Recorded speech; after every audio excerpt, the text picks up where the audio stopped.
The October wind howled through the narrow streets of Millbrook, Maine, carrying with it the scent of dying leaves and the promise of an early winter.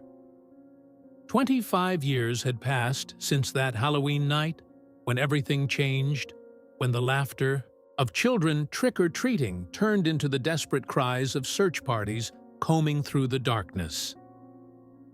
Sarah Mitchell pulled her coat tighter as she approached the Salvation Army thrift store on Elm Street. At 52, she had learned to find small comforts in routine activities like this, browsing through donated clothes, looking for winter coats for the homeless shelter where she volunteered. It was her way of staying busy, of keeping the memories at bay. The bell above the door chimed as she entered, and Mrs. Henderson, the elderly volunteer behind the counter, looked up with a warm smile. "Morning, Sarah. Cold one today, isn't it?" "Getting colder every day," Sarah replied, unwinding her scarf. "Any new donations this week?" "Oh, yes. A whole family dropped off several boxes yesterday. Some real treasures in there, I think you'll find. The children's section especially got some lovely additions." Sarah nodded and made her way toward the back of the store, past racks of adult clothing and household items. She rarely looked at the children's section anymore. It was too painful, too full of what-ifs and might-have-beens. But today, something drew her attention to a small rack near the corner. Hanging among faded superhero costumes and outgrown princess dresses was something that made her breath catch in her throat. A ghost costume. Simple white sheet with carefully cut eye holes, just like the one Tommy had worn that last Halloween night in 1998. Her hands trembled as she reached for it, and for a moment, she was 8-year-old Tommy again, standing in their kitchen as she helped him adjust the sheet so he could see properly. "I'm gonna be the scariest ghost ever, Mom," he had declared, his gap-toothed grin visible through the eye holes. The fabric felt different than she remembered. Older, worn softer by time and repeated washings. But the size was exactly right. The proportions perfect for a boy Tommy's age. She held it up, studying the neat hem at the bottom, the careful stitching around the eye holes. It couldn't be. It was impossible. Tommy's costume had disappeared with him that night, 25 years ago. Sarah's hands shook as she examined the garment more closely.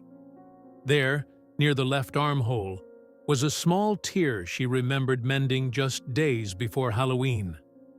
Her careful stitches were still visible, barely noticeable, unless you knew exactly where to look. "Oh my God," she whispered, her voice barely audible in the quiet store. Something crinkled as she moved the costume. She felt around the fabric and found a small pocket sewn into the inside of the sheet, a pocket she didn't remember making.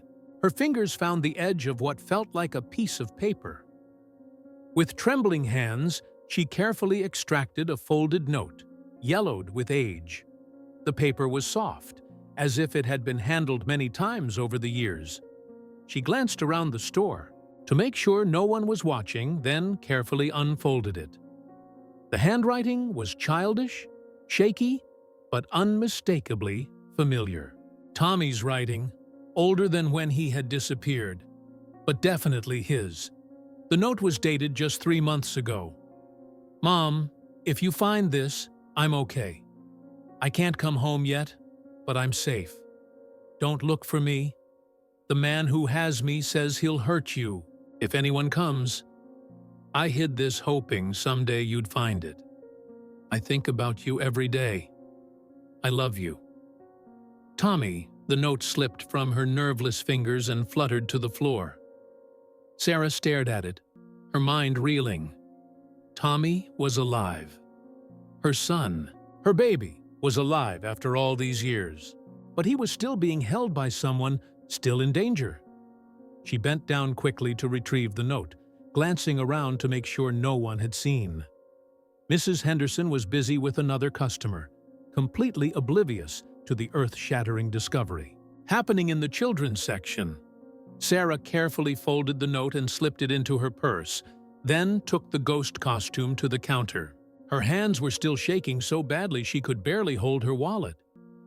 "Oh, that's a sweet little costume," Mrs. Henderson commented as she rang it up.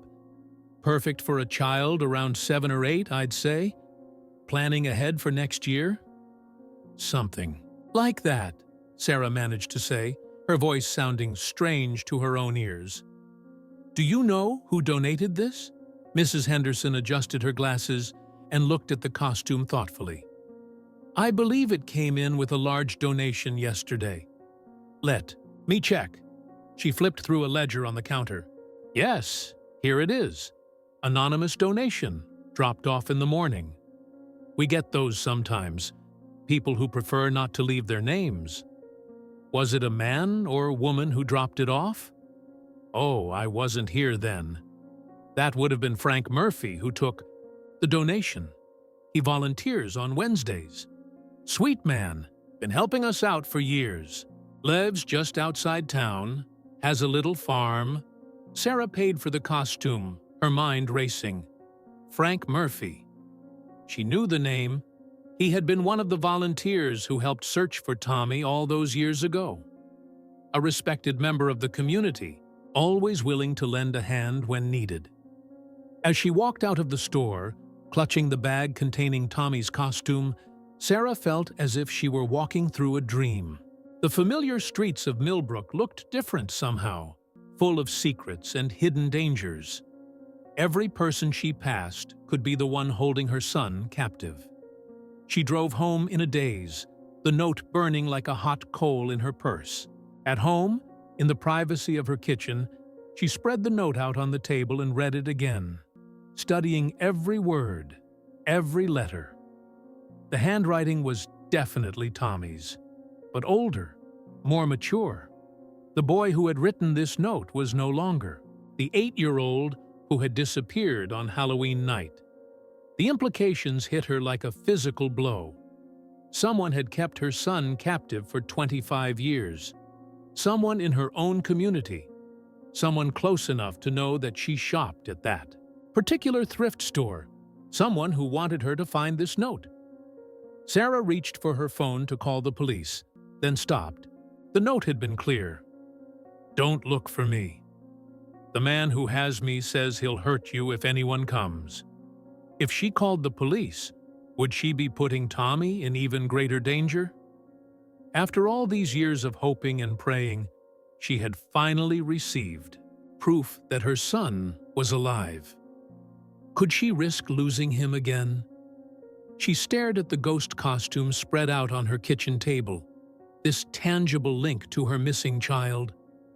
Tomorrow was October 30th, exactly 25 years since Tommy had disappeared. Was that a coincidence? Or had someone planned for her to find this costume now, on the anniversary of the worst night of her life? Outside, the wind picked up, rattling the windows and sending dried leaves skittering across her yard. Halloween was coming again, just like it had every year for the past 25 years. But this time, Sarah had hope, and she had a terrible decision to make. Sarah sat at her kitchen table until well past midnight, staring at Tommy's ghost costume and reading the note over and over again. Every time she closed her eyes, she could see her 8-year-old son's face, excited and eager as he prepared for his last Halloween. She remembered how he had bounced on his toes, practically vibrating with anticipation as she adjusted his costume one final time. "Make sure you stay with the Williamson kids," she had told him, smoothing down the white sheet. "And be back by 8 o'clock sharp." "I will, Mom.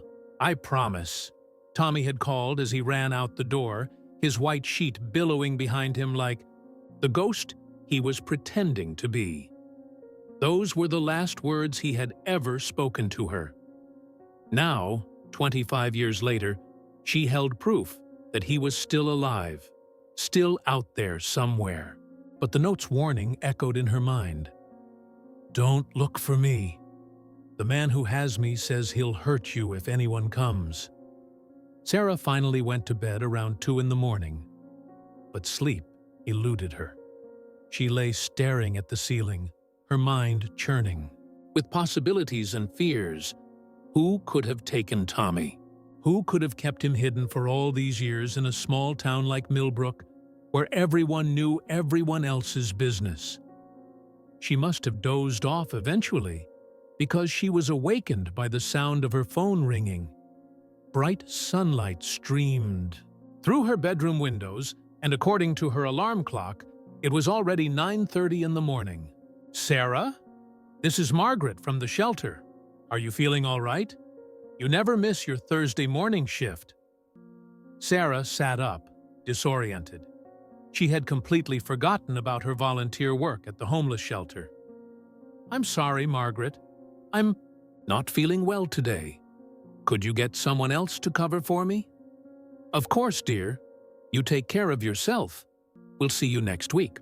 After hanging up, Sarah realized she couldn't go about her normal routine as if nothing had happened. The note had changed everything. But she also couldn't stay locked in her house, paralyzed by fear and uncertainty. She made coffee and toast, forcing herself to eat, despite having no appetite. As she sat at the kitchen table, her eyes kept drifting to the ghost costume, now folded neatly beside the note. In the morning light, it looked so innocent. Just a simple Halloween costume that any child might wear. Around noon, Sarah decided she needed to learn more about Frank Murphy, the man who had been volunteering at the thrift store when the costume was donated. She couldn't shake the feeling that the timing was too convenient to be coincidental. She drove to the library and asked to see the old newspapers from Halloween 1998. The librarian, Mrs. Patterson, was happy to help, setting her up at a microfiche machine with the relevant issues. Reading about Tommy's disappearance in the old newspaper accounts was like reliving a nightmare. The headlines screamed about the missing boy, the desperate search efforts, the community rallying together to help find him. She saw her own younger face in several photos, hollow-eyed and desperate as she pleaded for information about her son. There, in a photo from November 2, 1998, showing volunteers helping with the search, she spotted Frank Murphy. He looked much younger then, probably in his early 40s, with dark hair and a kind face. The caption identified him as, "Local farmer Frank Murphy joins the search for missing 8-year-old Tommy Mitchell." Sarah stared at the photograph for a long time.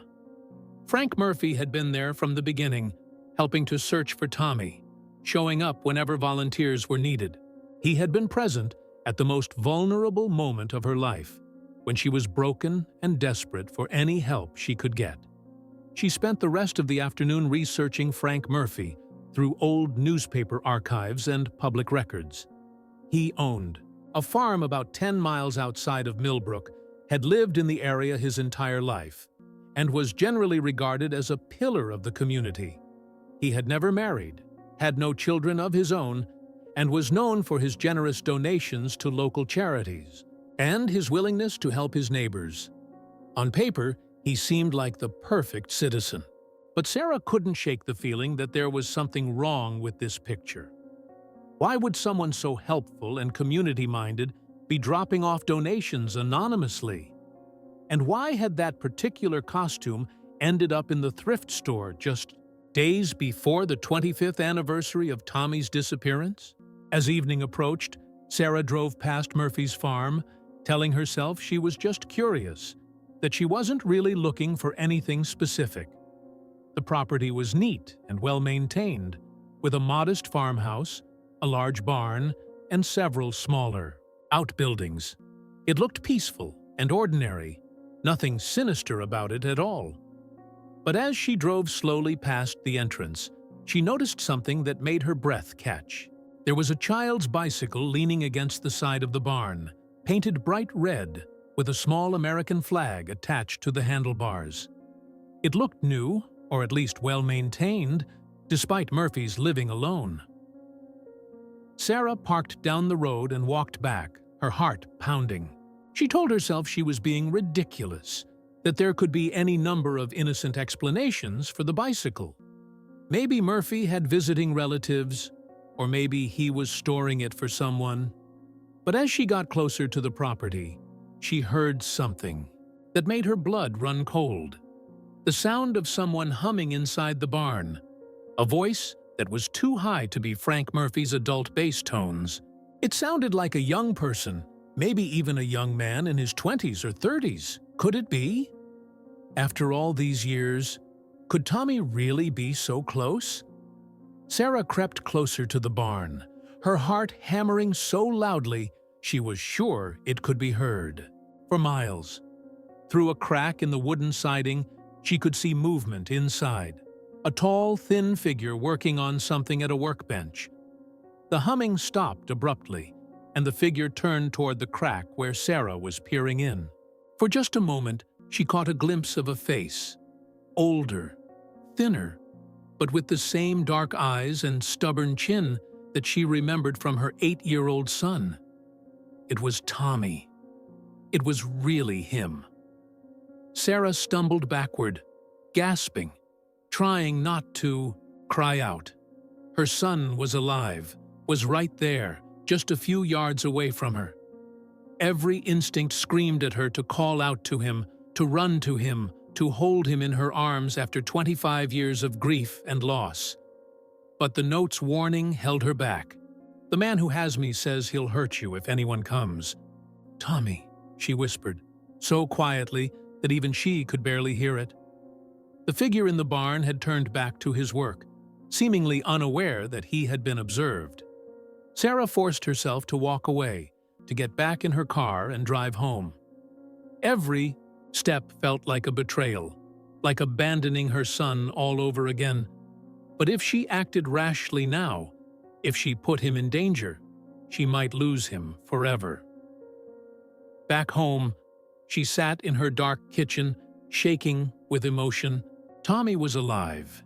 He was a grown man now, 33 years old, but he was alive and apparently well enough to work and hum while he did so. The knowledge filled her with joy and terror in equal measure. Tomorrow was Halloween again, the 25th anniversary of the worst night of her life. But now she knew it might also be the night when she finally got her son back. She just had to figure out how to save him without getting them both killed in the process. Outside, children were already beginning their Halloween preparations, their excited voices carrying on the evening air. Sarah closed her eyes and tried to imagine what it would be like to hold her son again, to tell him how much she had missed him, how she had never stopped hoping he would come home. But first, she had to figure out what Frank Murphy wanted and why he had led her to this discovery. Sarah spent Halloween morning pacing her house like a caged animal, the ghost costume spread across her kitchen table like evidence in a criminal investigation. Every few minutes, she would pick up the note and read it again, as if the words might somehow change or reveal additional clues. The sound of children's laughter drifted through her windows as families in the neighborhood prepared for the evening's festivities. Jack-o'-lanterns grinned from front porches, and orange and black decorations adorned every house on the street. It was exactly the kind of normal Halloween scene that had been shattered 25 years ago when Tommy disappeared. Around 10 o'clock, Sarah's phone rang. The caller ID showed a number she didn't recognize, and for a moment, she hesitated to answer. But something compelled her to pick up. "Mrs. Mitchell?" The voice was gravelly, older, with a slight Maine accent she recognized as belonging to someone who had lived in the area their entire life. "Yes, this is Sarah Mitchell." "Who is this?" "This is Frank Murphy. I believe you purchased something from the thrift store yesterday that belonged to me." Sarah's blood turned to ice. Her hand gripped the phone so tightly her knuckles went white. I don't know what you're talking about. I think you do. I think you found something very interesting hidden in that costume. I've been waiting for you to find it for quite some time, Mrs. Mitchell. What do you want? Sarah's voice came out as barely a whisper. I want to talk to you. Just talk. I think it's time you knew the truth about what happened to your son. Don't you? Sarah's mind raced. This was the moment she had dreaded and hoped for simultaneously. Is he safe? Is Tommy safe? He's safe as long as you don't do anything stupid.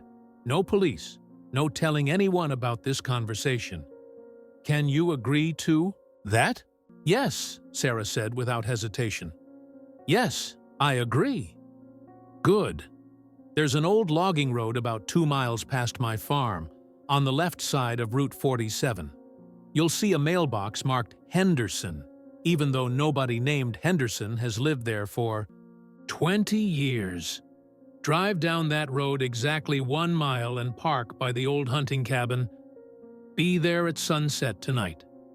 Come alone. Wait, But the line had gone dead. Sarah stared at the phone in her hand, her heart hammering against her ribs. Frank Murphy knew she had found the note. He had been expecting her to find it. This whole thing had been planned. She spent the rest of the day in a state of nervous energy, unable to sit still or focus on anything for more than a few minutes. She cleaned her already spotless house, organized closets that didn't need organizing, and tried to distract herself from the magnitude of what was about to happen. As afternoon turned to evening and the first trick-or-treaters began appearing on the streets, Sarah prepared to leave. She wrote a letter explaining everything: the discovery of the costume, the note, her conversation with Frank Murphy, and sealed it in an envelope addressed to Detective Ray Hendricks at the Maine State Police. If something happened to her, tonight, at least someone would know the truth. She left the letter on her kitchen table where it would be easily found, then got in her car and drove toward what might be her final confrontation with the man who had stolen her son. Route 47 was dark and mostly deserted, with only the occasional car passing in the opposite direction. Sarah found the old Henderson mailbox exactly where Murphy had said it would be, leaning at a precarious angle beside a narrow dirt road that disappeared into the darkness of the forest. The logging road was rough and full of potholes, making her car bounce and jolt as she carefully navigated by headlight. Bare tree branches scratched against her windows like skeletal fingers, and she had to resist the urge to turn around and flee. After what felt like much longer than a mile, her headlights illuminated a small cabin set back among the trees. It was little more than a shack, really, with a rusted metal roof and windows that had been boarded up. There was no sign of Frank Murphy or any other vehicle. Sarah parked and turned off her engine, then sat in the sudden silence for a moment, gathering her courage. The only sounds were the tick of her cooling engine and the rustle of wind through the trees. She checked her phone and saw that she had no signal this deep in the woods. She was truly alone. As she approached the cabin, Sarah noticed that one of the boarded windows had a small gap where the plywood had warped away from the frame. Warm light filtered through the opening, suggesting that someone was inside with a lantern or battery-powered lamp. "Mrs. Mitchell?" Frank Murphy's voice came from inside the cabin. "Please, come in. The door's unlocked." Sarah hesitated for just a moment, then pushed open the door and stepped inside. The cabin was lit by several battery-powered lanterns, casting strange shadows on the rough wooden walls. Frank Murphy sat on a simple wooden chair in the center of the room, looking older and more frail than she had expected. "Please, sit down," he said, gesturing to another chair that had been placed across from his. "I know this must be very frightening for you." "Where is he?" Sarah demanded, remaining standing. "Where is my son?" "He's safe. I promise you, He's safe. But before I can take you to him, there are things you need to understand. Things about what happened that night and why I did what I did. You kidnapped my child. You stole 25 years of his life and mine. What could you possibly say that would make any of that understandable? Murphy's face crumpled with what appeared to be genuine remorse. You're right, of course. Nothing I say can excuse what I did, but perhaps it can help you understand why it happened and why Tommy is still alive when he might not have been if I hadn't intervened. What are you talking about? There was someone else that night, Mrs. Mitchell. Someone who was planning to hurt your son in ways that would have been irreversible. I couldn't let that happen. Sarah felt her legs give out, and she sank into the chair. What are you saying? I'm saying that I saved Tommy's life by taking him. I've spent 25 years protecting him from a man who would have killed him after... Murphy's voice trailed off, but the implication was clear. Who? Sarah whispered. Who was going to hurt? Him? Murphy met her eyes, and in his gaze she saw years of pain and regret. Your husband, Mrs. Mitchell, your ex-husband David was planning to take Tommy that night, and he wasn't planning to bring him back alive. The words hit Sarah like a physical blow. David, Tommy's father, the man she had divorced just 2 years before Tommy's disappearance, the man who had become increasingly angry and unpredictable during their custody battles. That's impossible, she said. But even as she spoke the words, pieces of a horrible puzzle began falling into place in her mind. I have proof, Murphy said quietly. I've had it for 25 years. And tomorrow, when you see your son again, he'll tell you the rest of the story himself. Outside the cabin, the wind picked up, howling through the trees like the voices of lost children. Sarah sat in the flickering lantern light, trying to process the bombshell that Frank Murphy had just dropped. If what he was saying was true, then everything she thought she knew about that night was wrong. And tomorrow, she would finally learn the truth about what had really happened to her son. Sarah stared at Frank Murphy in the dim light of the cabin, her mind reeling from his claim about David. Her ex-husband had been difficult, even aggressive during their divorce proceedings. But could he really have been planning to harm Tommy? I don't believe you, she said, but her voice lacked conviction. Deep down, memories were stirring. David's increasingly erratic behavior in the months before Tommy disappeared, his threats during their custody hearings, the way he had looked at their son sometimes with an expression she couldn't quite interpret. I know it's hard to accept, Murphy said gently, but I have evidence, Mrs. Mitchell. I have recordings of conversations, photographs, documents that prove what David was planning. Show me. Murphy reached into a duffel bag beside his chair and pulled out an old cassette recorder. David thought he was being careful, but he made the mistake of confiding in someone he trusted. Someone who was wearing a wire. Who? Me. I was working with the FBI at the time, Mrs. Mitchell. Not officially. I was what they call a confidential informant. There had been reports of child abuse in the area, children going missing from other towns. They suspected David was involved, but they needed proof. Sarah's world tilted on its axis. You were working with the FBI? For 2 years before Tommy disappeared. David had approached me several times, feeling me out, seeing if I might be interested in joining what he called his special group. Men who shared certain interests regarding children. Sarah felt sick. That's why you knew. That's why you were at all the search meetings, why you volunteered to help look for Tommy. You were watching David.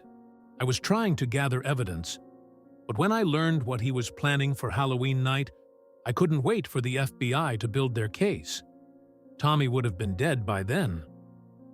Murphy pressed play on the cassette recorder. David's voice filled the cabin, and Sarah's blood turned to ice as she heard her ex-husband describing in graphic detail what he planned to do to their son. "That's enough," she whispered, and Murphy stopped the recording. "There's more," he said. Hours of recordings, all the evidence the FBI needed to arrest David and his associates. But when Tommy disappeared that night, David had an alibi. He was at a bar 40 miles away, surrounded by witnesses. The FBI couldn't touch him. "Because you had taken Tommy instead. I followed your son that night. I knew David's plan. He was going to grab Tommy when the boy was walking home from trick-or-treating. But I got there first." Sarah closed her eyes, trying to imagine that night from Tommy's perspective.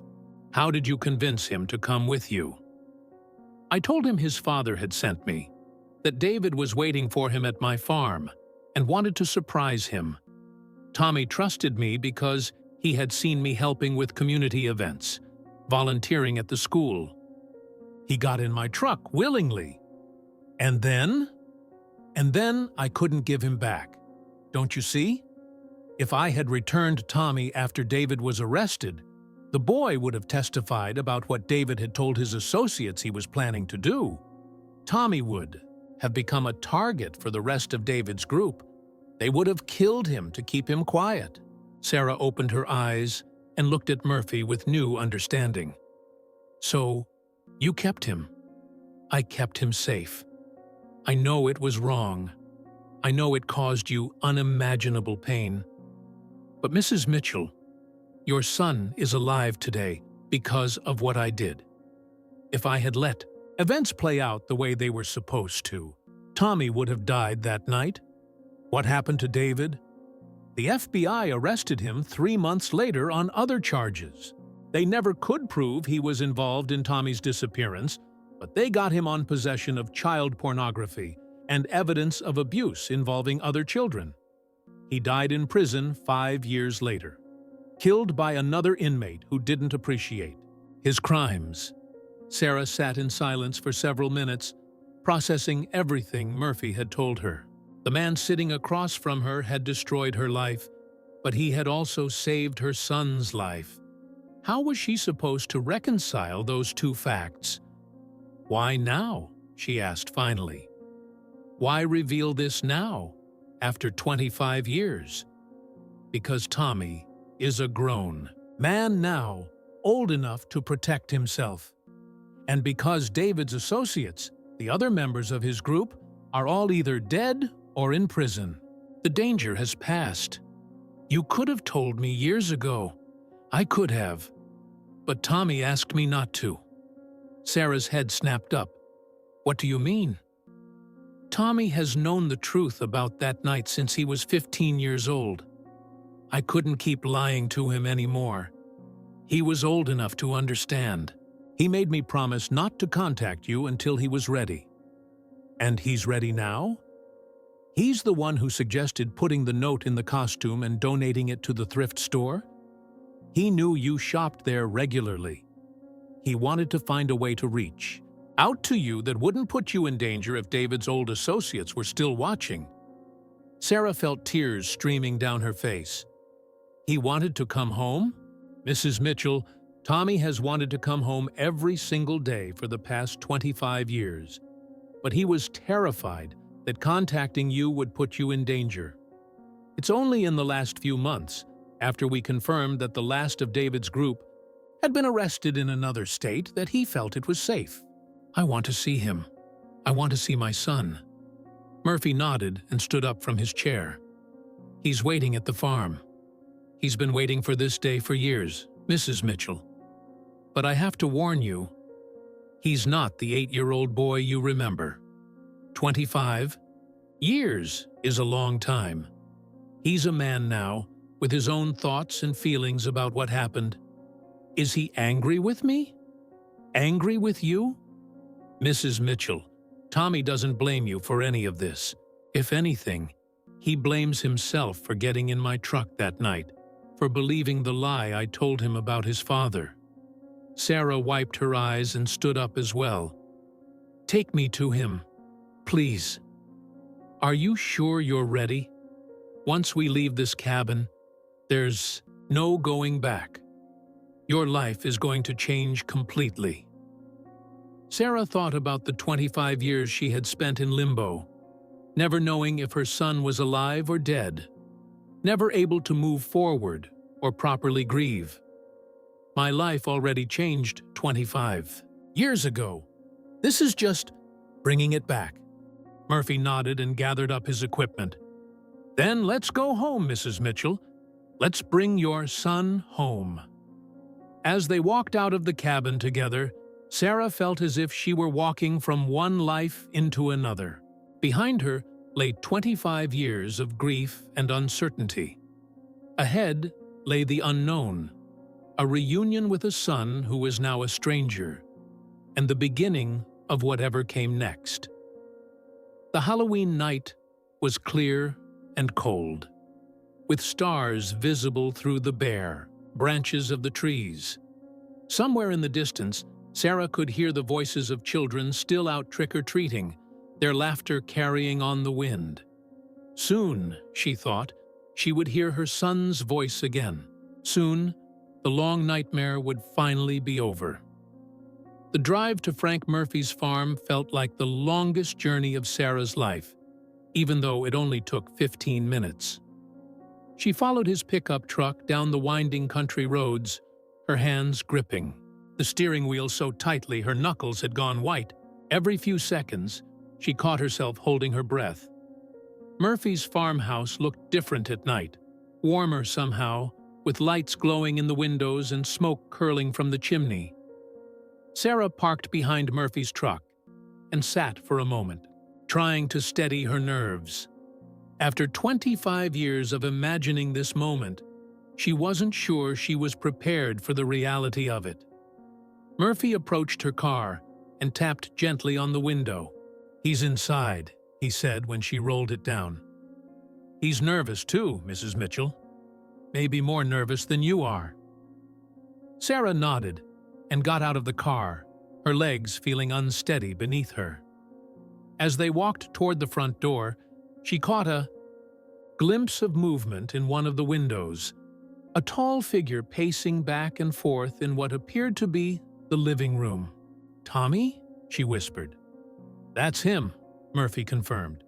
"He's been pacing like that for hours." They reached the front porch, and Murphy paused with his hand on the doorknob. "Mrs. Mitchell, I want you to know that whatever happens in there, whatever you and Tommy decide to do about me, I understand. I know I can never make up for what I took from both of you." Before Sarah could respond, the door opened from inside. Standing in the doorway was a man in his 30s, tall and lean with dark hair and familiar brown eyes.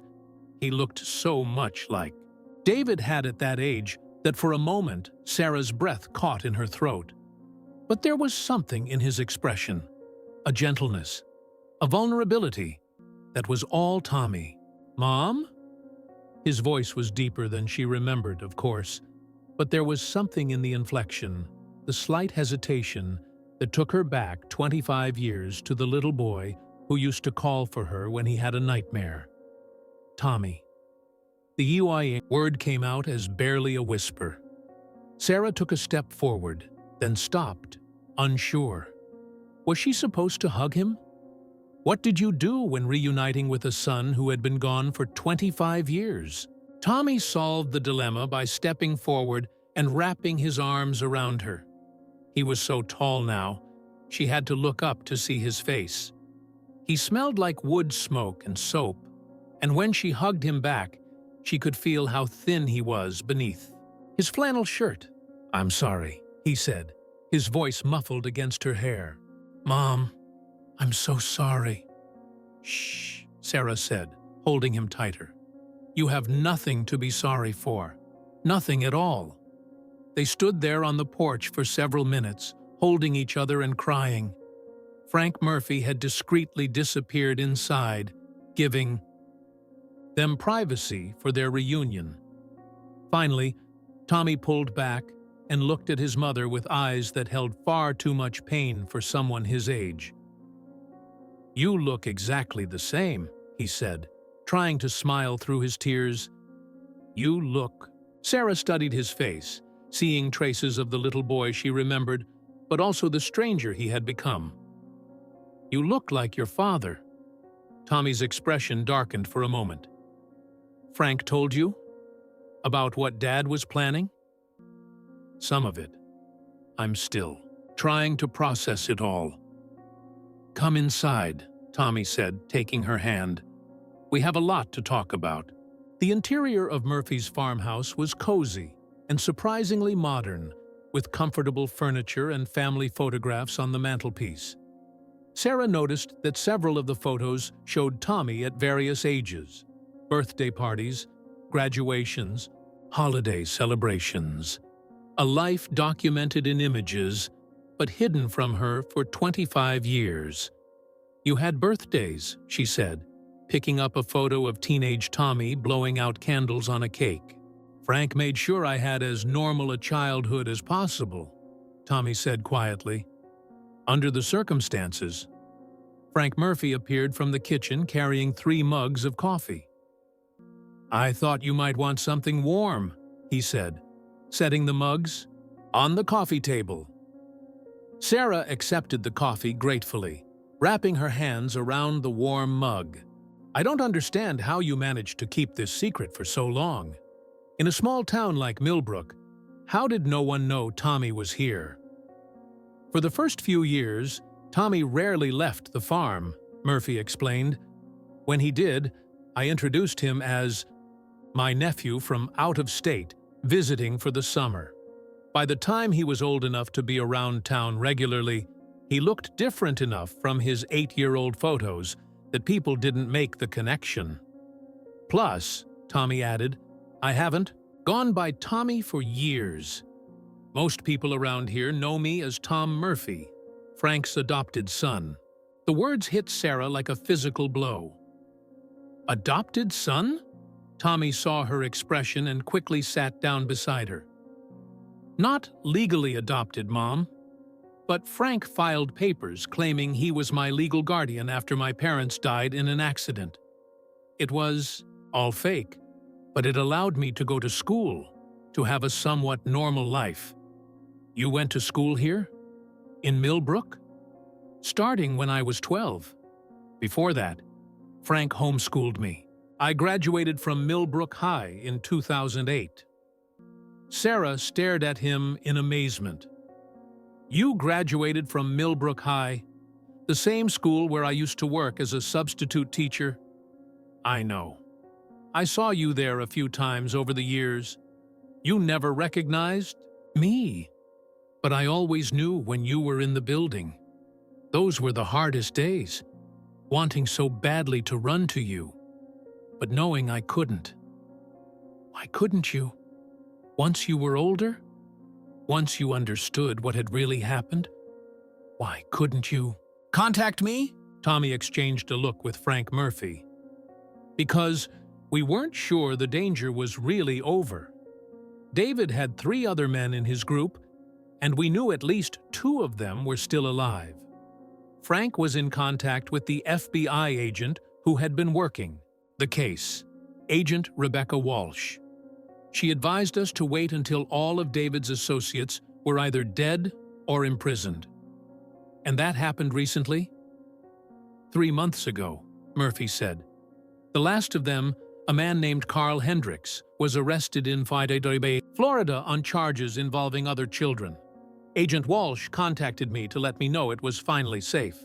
Sarah set down her coffee mug and looked back and forth between the 2 men who had shaped the last 25 years of her life in such different ways. "So, what happens now?" "That's up to you," Tommy said. "Frank has offered to turn himself into the police. He's prepared to face the consequences of what he did. And you? What do you want?" Tommy was quiet for a long moment, staring into his coffee. "I want to be your son again," he said finally. "I want to have Sunday dinners and birthday celebrations and all the normal things I missed. But I also don't want Frank to spend the rest of his life in prison for saving my life." Sarah looked at Frank Murphy, this man who had destroyed her world and saved her son's life in the same action. "What do you want, Frank?" "I want Tommy to be happy," Murphy said simply. "I want you both to have the chance to be a family again. If that means I have to go to prison, then that's what I'll do." "What if—" Sarah hesitated, then forged ahead. "What if there was another way? What if we found a way to tell the truth without destroying everyone's life in the process?" Tommy looked up at her with hope in his eyes. "What are you thinking?" "I'm thinking that sometimes the truth is more complicated than the law allows for. I'm thinking that maybe, after 25 years, what matters most is that our family is together again." Outside, the last of the Halloween trick-or-treaters were making their way home, their voices growing fainter as the night grew later. Inside the warm farmhouse, a mother and son began the long process of getting to know each other again, while the man who had made their reunion possible watched over them both. For the first time in 25 years, Halloween night ended with hope instead of heartbreak. 3 weeks had passed since that Halloween night, and Sarah was still struggling to adjust to the new reality of her life. Tommy, she was trying to remember to call him Tom now as he preferred, had moved into her house, taking up residence in what had been his childhood bedroom. She had kept the room exactly as it was the night he disappeared, and seeing her 33-year-old son surrounded by superhero posters and toy cars was surreal. They were both trying hard, perhaps too hard, to recreate the mother-son relationship they had lost. Their conversations often felt stilted, careful, as if they were both afraid of saying the wrong thing. Sarah found herself studying Tom's face, constantly, looking for traces of the little boy she remembered, while Tom seemed equally fascinated and disturbed by being back in the house where his childhood had been cut short. "You kept everything," Tom said one morning, standing in the doorway of his old room. He was holding a small action figure, turning it over in his hands. "I couldn't bear to change anything," Sarah admitted. "For the first few years, I kept thinking you might come home and want everything to be exactly as you left it." "And after the first few years?" Sarah sighed. "After that, it became a shrine, I suppose. Changing anything felt like giving up hope." Tom set the action figure back on the shelf and came to sit beside his mother at the kitchen table. "Frank told me you never remarried, never had other children. How could I? You were my only child, and you were missing. It felt like betraying you somehow, moving on with my life when I didn't know if you were alive or dead." "Mom, you can't have put your entire life on hold for 25 years? But that's exactly what Sarah had done, and they both knew it. She had thrown herself into volunteer work and solitary hobbies, never dating, never making close friends, never allowing herself to fully engage with life. She had been existing in a state of suspended animation, waiting for her son to come home. Now that he was here, she wasn't sure how to resume living. The situation was complicated by the fact that they had agreed to keep Tom's true identity secret, at least for now. As far as the community knew, Tom Murphy was Frank's adopted son, who had come to stay with Sarah after Frank's recent health scare. A story they had concocted to explain his sudden presence in her life. Frank had indeed suffered a mild heart attack the week after their reunion. Whether from stress or coincidence, Sarah wasn't sure. He was recovering well, but the incident had reinforced their decision to keep the truth about Tommy's identity hidden. Too many people might be hurt if the real story came out, and Frank could still face serious criminal charges for kidnapping, even if his motives had been protective. "I've been thinking about getting a job," Tom said, interrupting Sarah's thoughts. "A job? Here in Millbrook? I've been working on Frank's farm for years, but it's not exactly a career. I was thinking maybe something in town, something that would let me contribute to society in a positive way." Sarah studied her son's face. Even after 3 weeks, she was still amazed by how much he had changed. The little boy who had loved action, figures and ghost stories had grown into a thoughtful, serious man with deep eyes and a quiet way of speaking that suggested he had seen too much of life's darkness. "What kind of work interests you?" "I was thinking about applying to the fire department. They're looking for volunteers, and Frank taught me a lot about emergency medical care over the years." "The fire department," Sarah repeated slowly. The idea of her son running into burning buildings to save people struck her as both perfectly fitting and absolutely terrifying. "I know it sounds dangerous, but Mom, I've spent 25 years hiding from life. I want to do something that matters, something that helps people." Sarah reached across the table and took his hand. "You don't have to prove anything to anyone, you know. You've already survived something that would have destroyed most people." "Have I? Sometimes I feel like I'm still that 8-year-old boy, hiding in the barn while the adults make all the decisions." "You're not hiding anymore." "Aren't I?" "We're all still hiding, Mom. You, me, Frank. We're all keeping this massive secret, living this elaborate lie. How is that different from the last 25 years? Sarah didn't have a good answer for that. The secret of Tommy's true identity felt like a weight that grew heavier each day. Every time someone in town called him Tom Murphy, every time someone asked innocent questions about his childhood or his family, the deception became more complex. "What if we told the truth?" she asked suddenly. Tom looked up sharply. "What do you mean?" "What if we went to the police, told them everything? Yes, Frank would probably face charges, but the truth would be out there. You could be Tommy Mitchell again. And Frank would go to prison for the rest of his life. Maybe. Or maybe a jury would understand that what he did was complicated, that he was trying to protect you." Tom was quiet for several minutes, staring out the kitchen window at the bare November trees. "There's something I haven't told you," he said finally. Sarah felt her stomach drop. "What?" "About my life with Frank. It wasn't entirely happy, especially in the beginning." "What do you mean?" Tom's jaw tightened, and Sarah could see him struggling with whether or not to continue. "Frank is a good man, Mom. I want you to understand that. But he was also terrified of losing me, of someone discovering what he had done. For the first few years, I wasn't allowed to leave the farm at all. I couldn't go to school, couldn't play with other children, couldn't even go into town with Frank. You were isolated. Completely. I had books and television, and Frank taught me everything he could. But I was essentially a prisoner. A well-treated prisoner, but still a prisoner." Sarah felt tears welling up in her eyes. "Oh, honey.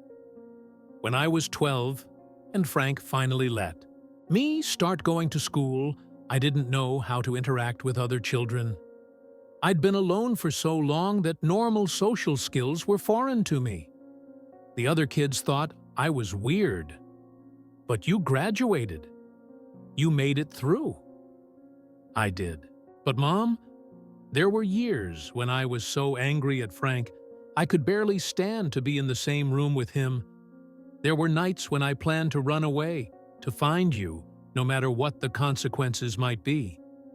"Why didn't you?" Tom smiled sadly. "Because by the time I was old enough to really understand what had happened that night, I also understood that Frank had saved my life. How do you run away from someone who rescued you from something worse? Sarah reached across the table and took both of his hands in hers. I'm so sorry. I'm sorry you had to grow up with that burden, that knowledge. I'm not telling you this to make you feel bad, Mom. I'm telling you because I want you to understand why I can't bear the thought of Frank going to prison now. Yes, he took me away from you. Yes, he made choices that hurt both of us terribly. But he also kept me alive, and he did the best he could to give me a good life under impossible circumstances. So what do we do? I don't know. I honestly don't know. They sat in silence for a while, holding hands across the kitchen table while outside the short November day began to fade into early evening. Sarah thought about the 25 years she had lost, the birthdays and holidays and everyday moments that could never be recovered. She thought about Frank Murphy, lying in a hospital bed with his damaged heart, carrying the weight of his impossible choice. And she thought about her son, this grown man who was trying so hard to find his place in a world that had moved on without him. We'll figure it out, she said finally. Whatever we decide, we'll figure it out together. Tom squeezed her hands. Together, he agreed. Outside, the first snow of the season began to fall, blanketing Millbrook in white silence. Inside, a mother and son continued the slow, careful process of rebuilding their relationship, one conversation at a time. Detective Rebecca Walsh had driven up from Portland specifically to have coffee with Sarah Mitchell, though Sarah wasn't entirely sure why. The call had come that morning, a crisp, professional voice asking if they could meet to discuss some old case files that might be of interest. Now, sitting in Murphy's Diner on Main Street, Sarah studied the woman across from her with nervous curiosity. Detective Walsh was probably in her 50s, with graying brown hair and sharp blue eyes that seemed to miss nothing. She had the kind of weathered face that suggested she had seen more than her share of human tragedy. Mrs. Mitchell, I want to start by saying that I knew your son, Walsh said, stirring sugar into her coffee. Not personally, but I worked his case for 7 years after he disappeared. Sarah's heart skipped a beat. You worked Tommy's case? I was with the FBI then, part of a task force investigating child abductions in northern New England. Tommy's disappearance fit the pattern of cases we were tracking. What pattern? Walsh pulled out a manila folder and opened it on the table between them. Between 1995 and 2001, 17 children disappeared from small towns in Maine, New Hampshire, and Vermont. All were between the ages of 6 and 12.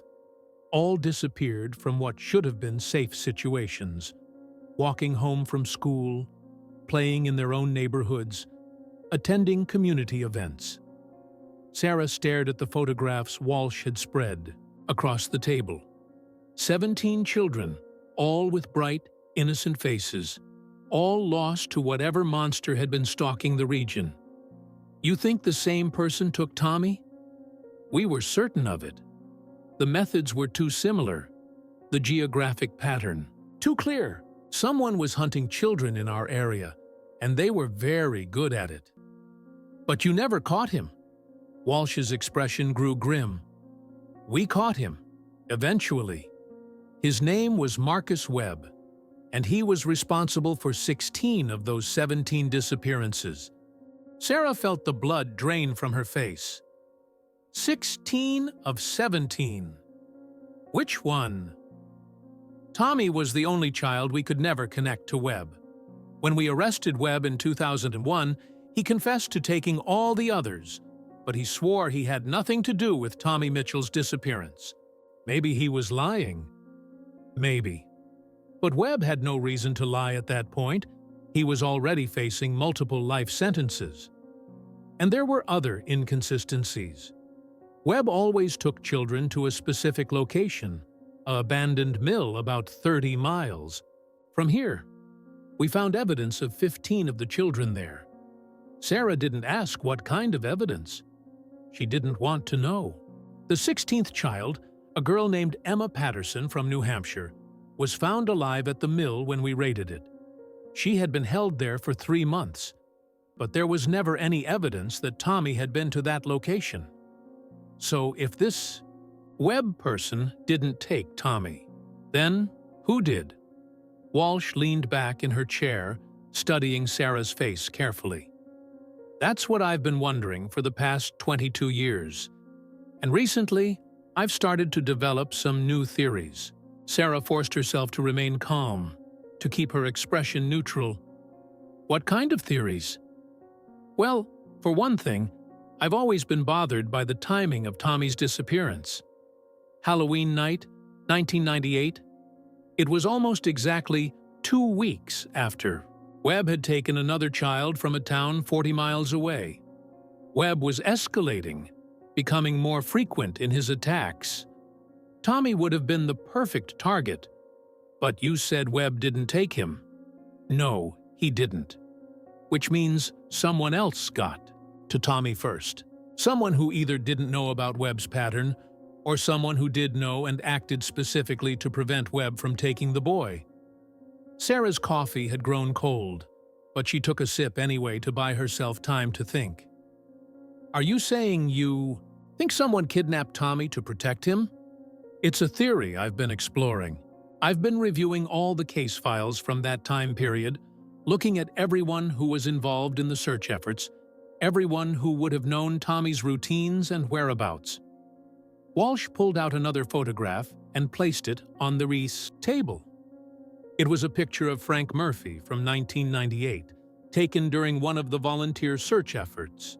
Frank Murphy, Walsh said, watching Sarah's reaction carefully. Local farmer, volunteer firefighter, pillar of the community. He was involved in the search for Tommy from day one. So were a lot of people. True, but Frank Murphy had some interesting connections. For one thing, he was a confidential informant for the FBI in the late 1990s. Sarah tried to look surprised. He was. We were investigating reports of a child abuse ring in the area. Nothing we could prove, but we had Frank feeding us information about some of the local men who might have been involved. And one of those men was your ex-husband, David Mitchell. The words hung in the air between them like a challenge. Sarah felt as if she were walking across a frozen lake, hearing the ice crack beneath her feet with each step.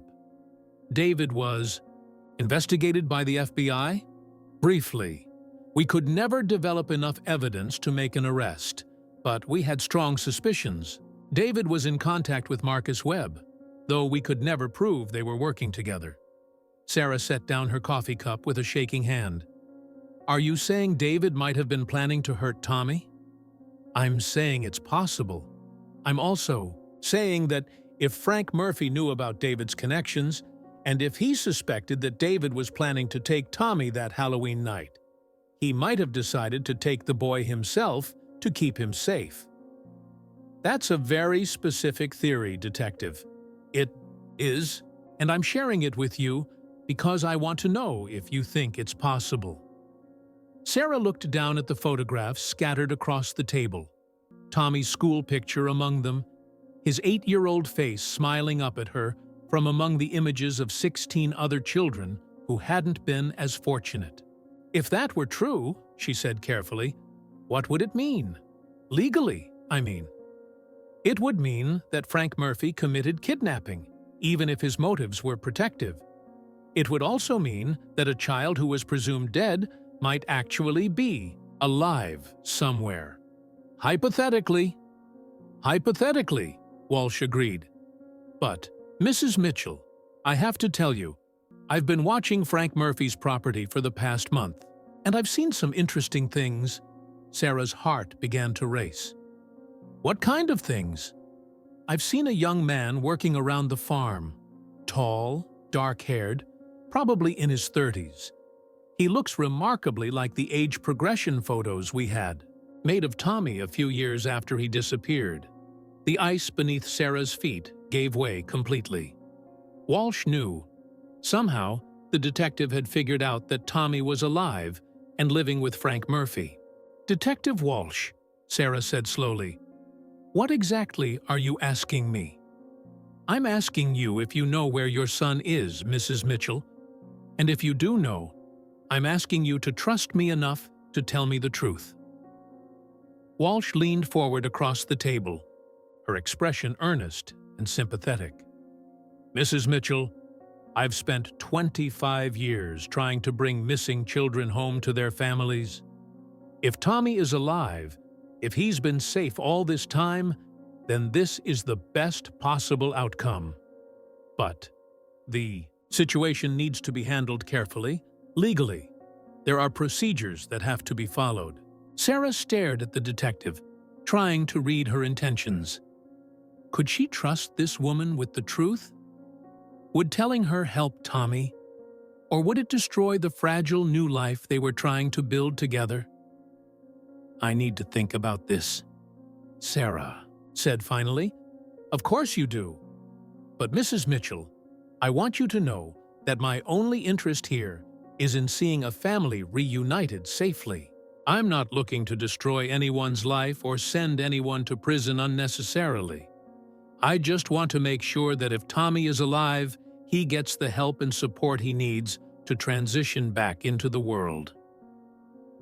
Walsh gathered up her photographs and closed the folder. "I'm staying at the Millbrook Inn for the next few days. If you decide you want to talk, you can reach me there." She stood up and put on her coat, then paused at the table. "Mrs. Mitchell, in my experience, the truth has a way of coming out eventually. It's usually better for everyone involved if it comes out on the family's terms, rather than through an investigation."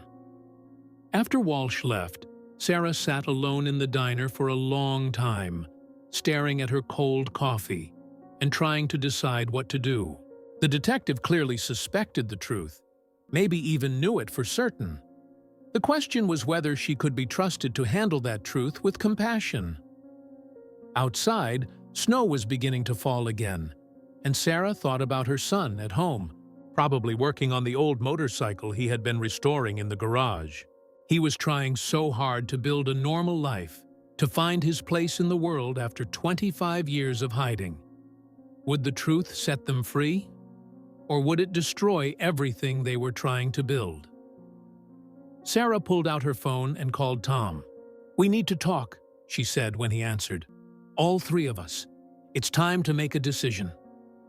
The meeting took place at Frank Murphy's farmhouse that evening, with Detective Walsh sitting across from Sarah, Tom, and Frank in the same living room where Sarah had first been reunited with her son. The atmosphere was tense, electric, with the weight of secrets that were about to be revealed. Frank looked older and frailer than he had just a month ago, his recent heart attack having aged him beyond his 71 years. Tom sat beside his mother on the couch, his jaw tight with anxiety. Sarah found herself in the strange position of being the strongest person in the room, the one who would have to navigate this conversation that could change all of their lives. "Before we begin," Walsh said, setting a small digital recorder on the coffee table, "I want everyone to understand that this conversation is being recorded and that you all have the right to have attorneys present." "Are we under arrest?" Tom asked, his voice steady despite the circumstances. "No one is under arrest. This is a voluntary conversation. But given the nature of what we're discussing, I want to make sure everyone's rights are protected." Frank cleared his throat. "Detective, I want to start by saying that whatever happened, whatever crimes were committed, I am solely responsible. Tom was a child when this began, and Sarah knew nothing about any of it until 3 weeks ago." "Frank," Walsh said gently, "why don't you tell me what happened on Halloween night, 1998? Frank looked at Tom and Sarah, as if asking for their permission. When they both nodded, he began to speak. I had been working as a confidential informant for the FBI for about 2 years. Agent Walsh, you weren't Agent Walsh then, you were Agent Rebecca Chen, had recruited me to help investigate a suspected child abuse ring in the area. That's correct, Walsh confirmed. David Mitchell was one of the men we were watching. He had made contact with Marcus Webb, and we suspected they were planning to work together. I had been recording conversations with David for months, building a case. And what did you learn from those conversations? Frank's hands trembled slightly as he continued. David was obsessed with his son. Not in a healthy way. He talked about Tommy constantly, about how the boy belonged to him, about what he wanted to do to him. It became clear that David was planning to take Tommy. When did you realize the danger was imminent? October 29th, 1998. David told me he was going to grab Tommy the next night, during trick-or-treating. He had been watching the boy's routine, knew the route he would take through the neighborhood. David planned to intercept him and take him to Webb's Mill. Sarah closed her eyes, trying not to imagine what would have happened if Frank hadn't intervened. So what did you do? Walsh asked. I called Agent Chen, but you were in another state working a different case. I left messages, but I knew you wouldn't get them in time.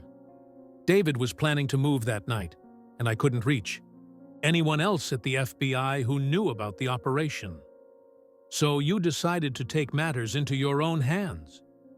I told myself I would just take Tommy somewhere safe until the FBI could arrest David. Just for a few days, until the danger had passed. But that's not what happened. Frank shook his head, tears streaming down his face. By the time Agent Chen got my messages and called me back, it was too late. Tommy was already here, at the farm. And when the FBI moved to arrest David, they discovered he had an airtight alibi for the time Tommy disappeared. He was in a bar 40 miles away, surrounded by witnesses.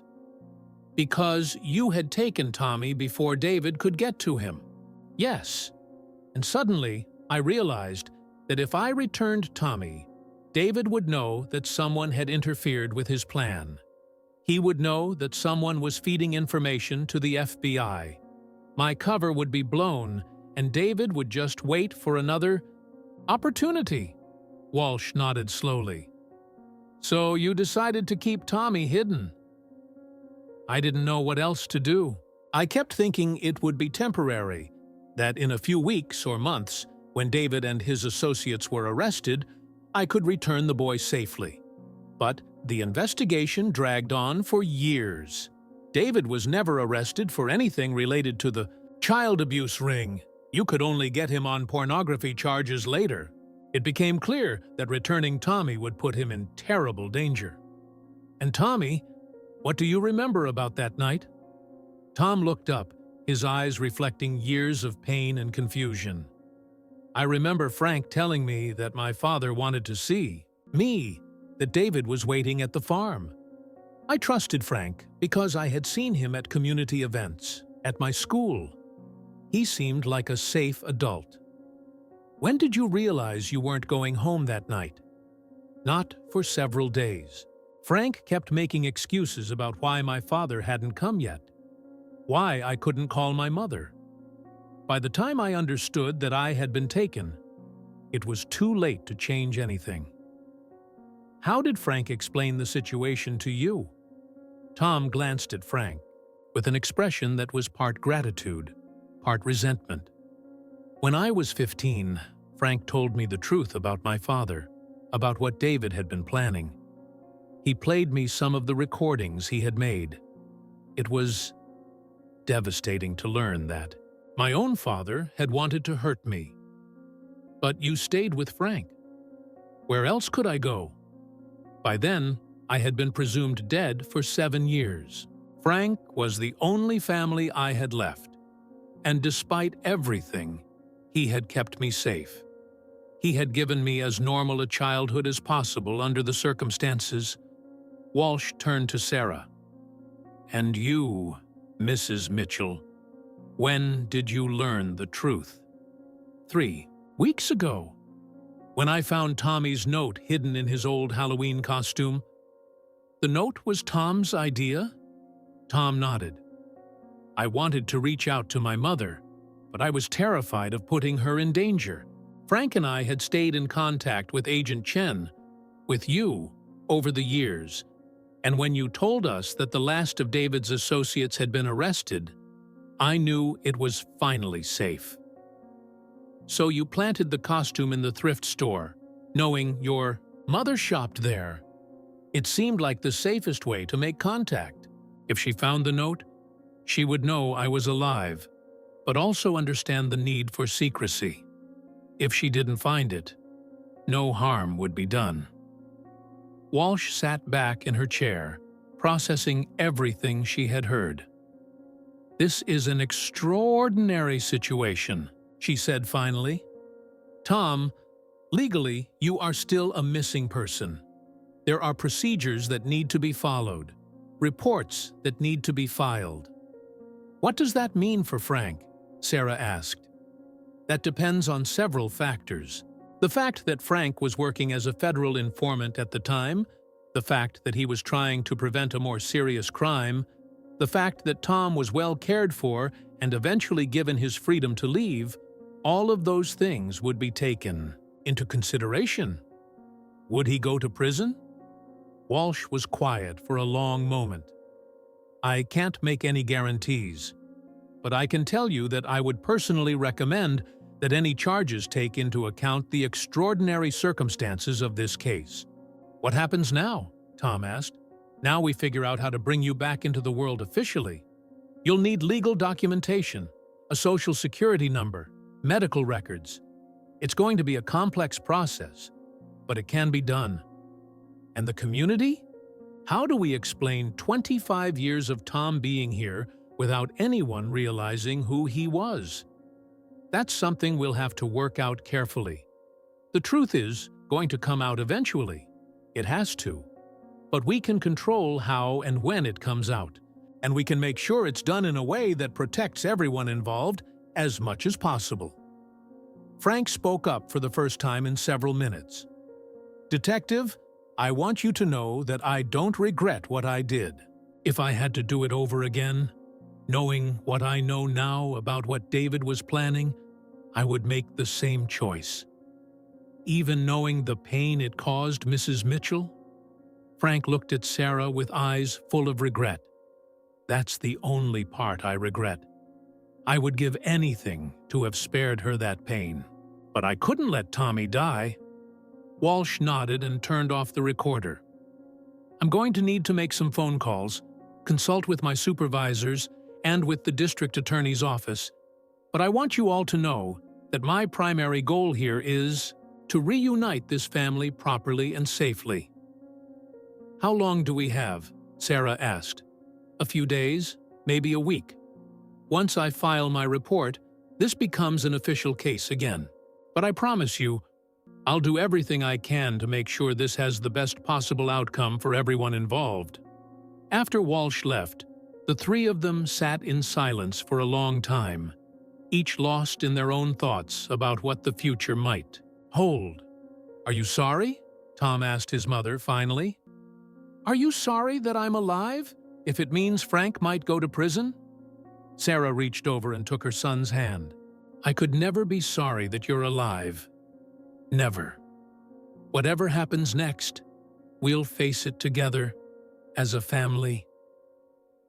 All three of us, Frank added quietly. All three of us, Sarah agreed.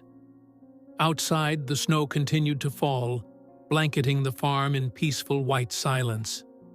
Inside, three people who had been brought together by tragedy and held together by love prepared to face whatever justice might bring. The story broke on a Tuesday morning, 3 days after Detective Walsh filed her report. Sarah woke to the sound of vehicles in her driveway and voices outside her windows. When she peered through the curtains, she saw news vans, reporters with cameras, and dozens of people gathered on her front lawn. Mom? Tom appeared in the hallway, his face pale. There are people everywhere. Sarah's phone had been ringing non-stop since 6 a.m., but she had been ignoring it. Now she could see why. Somehow, word had leaked about Tommy's return. And the media had descended on their quiet street like a pack of hungry wolves. "Don't go outside," Sarah said, pulling the curtains closed. "Don't let them see you." But it was too late.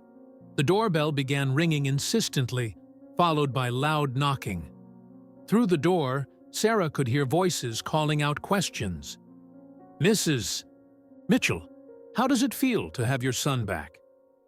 Is it true that Tommy was held captive for 25 years? Who took your son, Mrs. Mitchell? Is Frank Murphy under arrest?" Sarah's heart sank at that last question. She grabbed her phone and called Frank's number, but it went straight to voicemail. Then she tried Detective Walsh. "The story leaked," Walsh said without preamble when she answered. "I'm sorry, Sarah. Someone in the district attorney's office must have talked to the press. What do we do?" "Stay inside. Don't talk to anyone. I'm sending officers to clear the reporters from your property, but it's going to take time." "What about Frank? Have they arrested him?" "Not yet. He's at the hospital.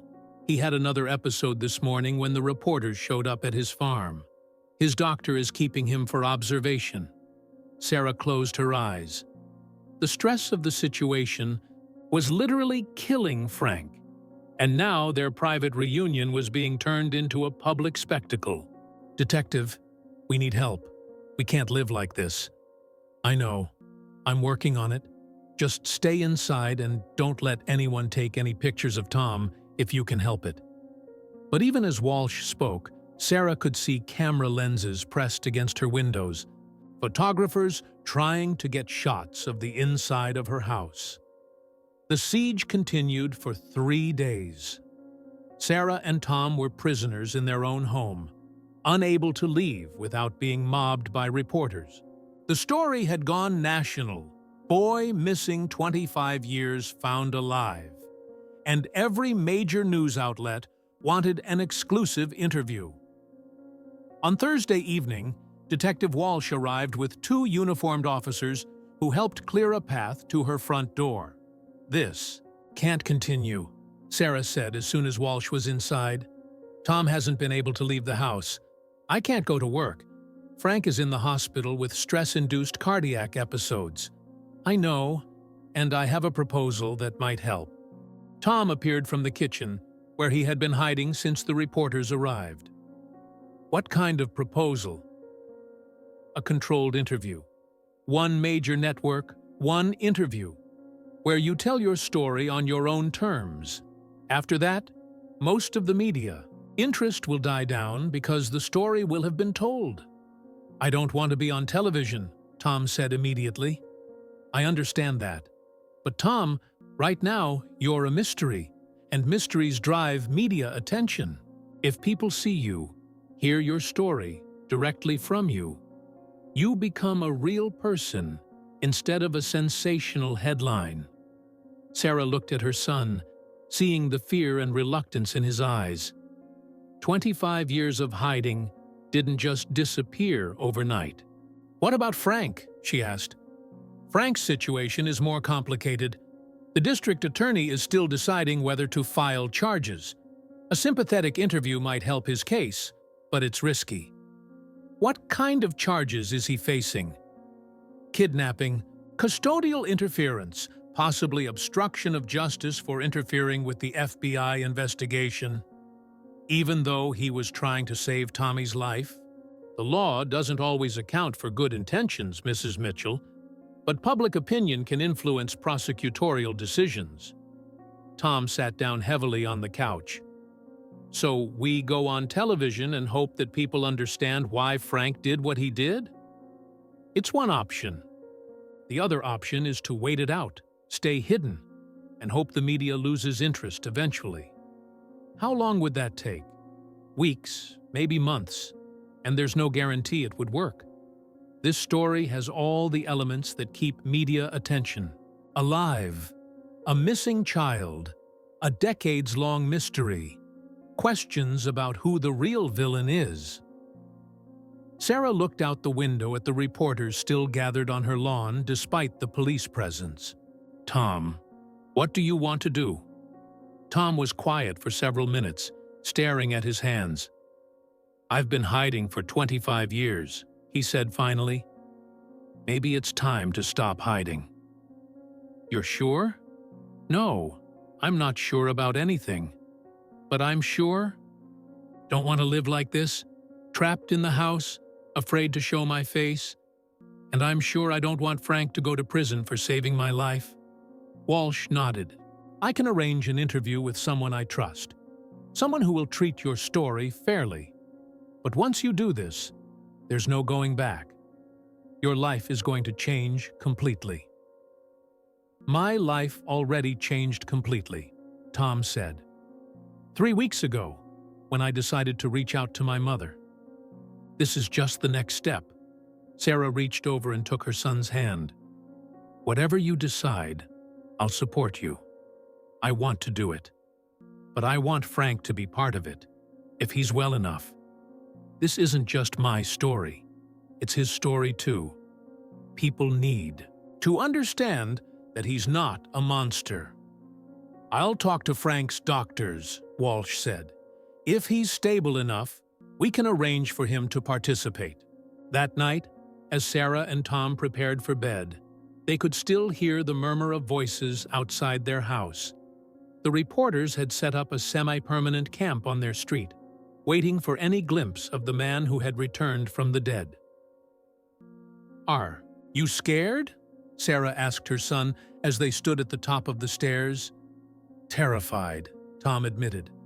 "But also, relieved maybe? I'm tired of secrets, Mom. I'm tired of pretending to be someone I'm not. You know that after this interview, everything will change. People will recognize you everywhere you go. You'll never have anonymity again." Tom smiled sadly. "I've never had anonymity. I've had invisibility, which is different. Maybe it's time to try being visible." As Sarah lay in bed that night, listening to the sounds of the media circus outside her window, she thought about the journey that had brought them to this point. 3 weeks ago, she had been a woman frozen in grief, living in the past. Now, she was the mother of a living son, preparing to tell the world about a love story that had been 25 years in the making. Tomorrow, they would step into the light together, and whatever happened next, they would face it as a family. Oh, long silence was finally coming to an end. The interview was scheduled for Sunday evening at the local community center, the only venue in Millbrook large enough to accommodate the production crew and equipment. Sarah spent the morning helping Tom pick out clothes, a simple button-down shirt and jeans that made him look younger and more vulnerable than his 33 years. Frank had been released from the hospital that morning against his doctor's advice, insisting that he needed to be part of the interview. He looked frail and older than his 71 years, but his eyes were clear and determined. "Are you sure you're strong enough for this?" Sarah asked him as they prepared to leave for the community center. "I've been carrying this secret for 25 years, Frank replied. "I'm strong enough to tell the truth." The interviewer was Amanda Rodriguez, a respected journalist known for her compassionate approach to difficult stories. Detective Walsh had recommended her specifically because of her experience with cases involving missing children and family trauma. As they arrived at the community center, Sarah was amazed to see that the entire town seemed to have gathered outside.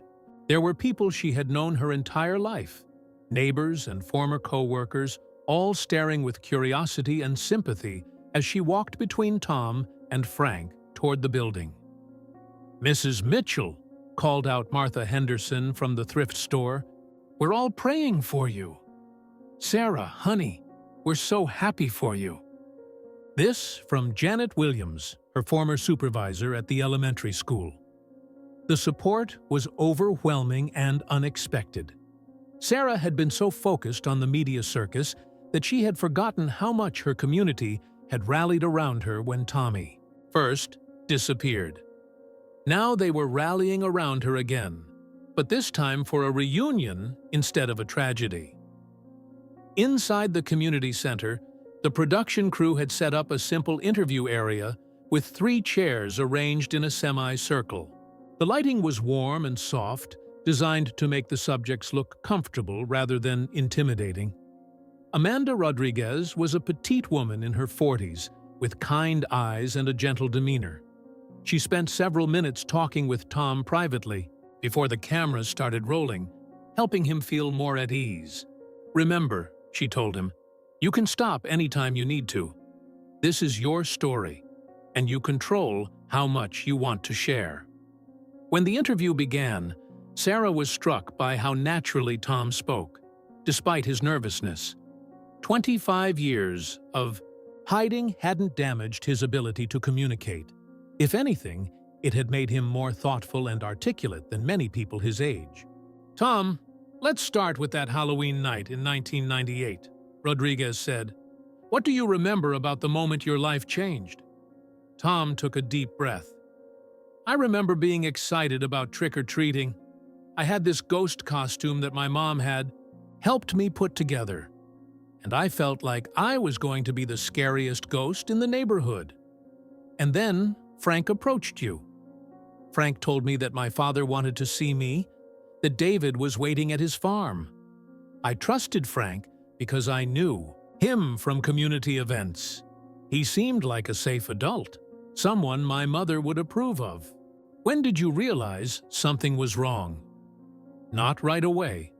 Frank was kind to me, gave me dinner, let me watch television.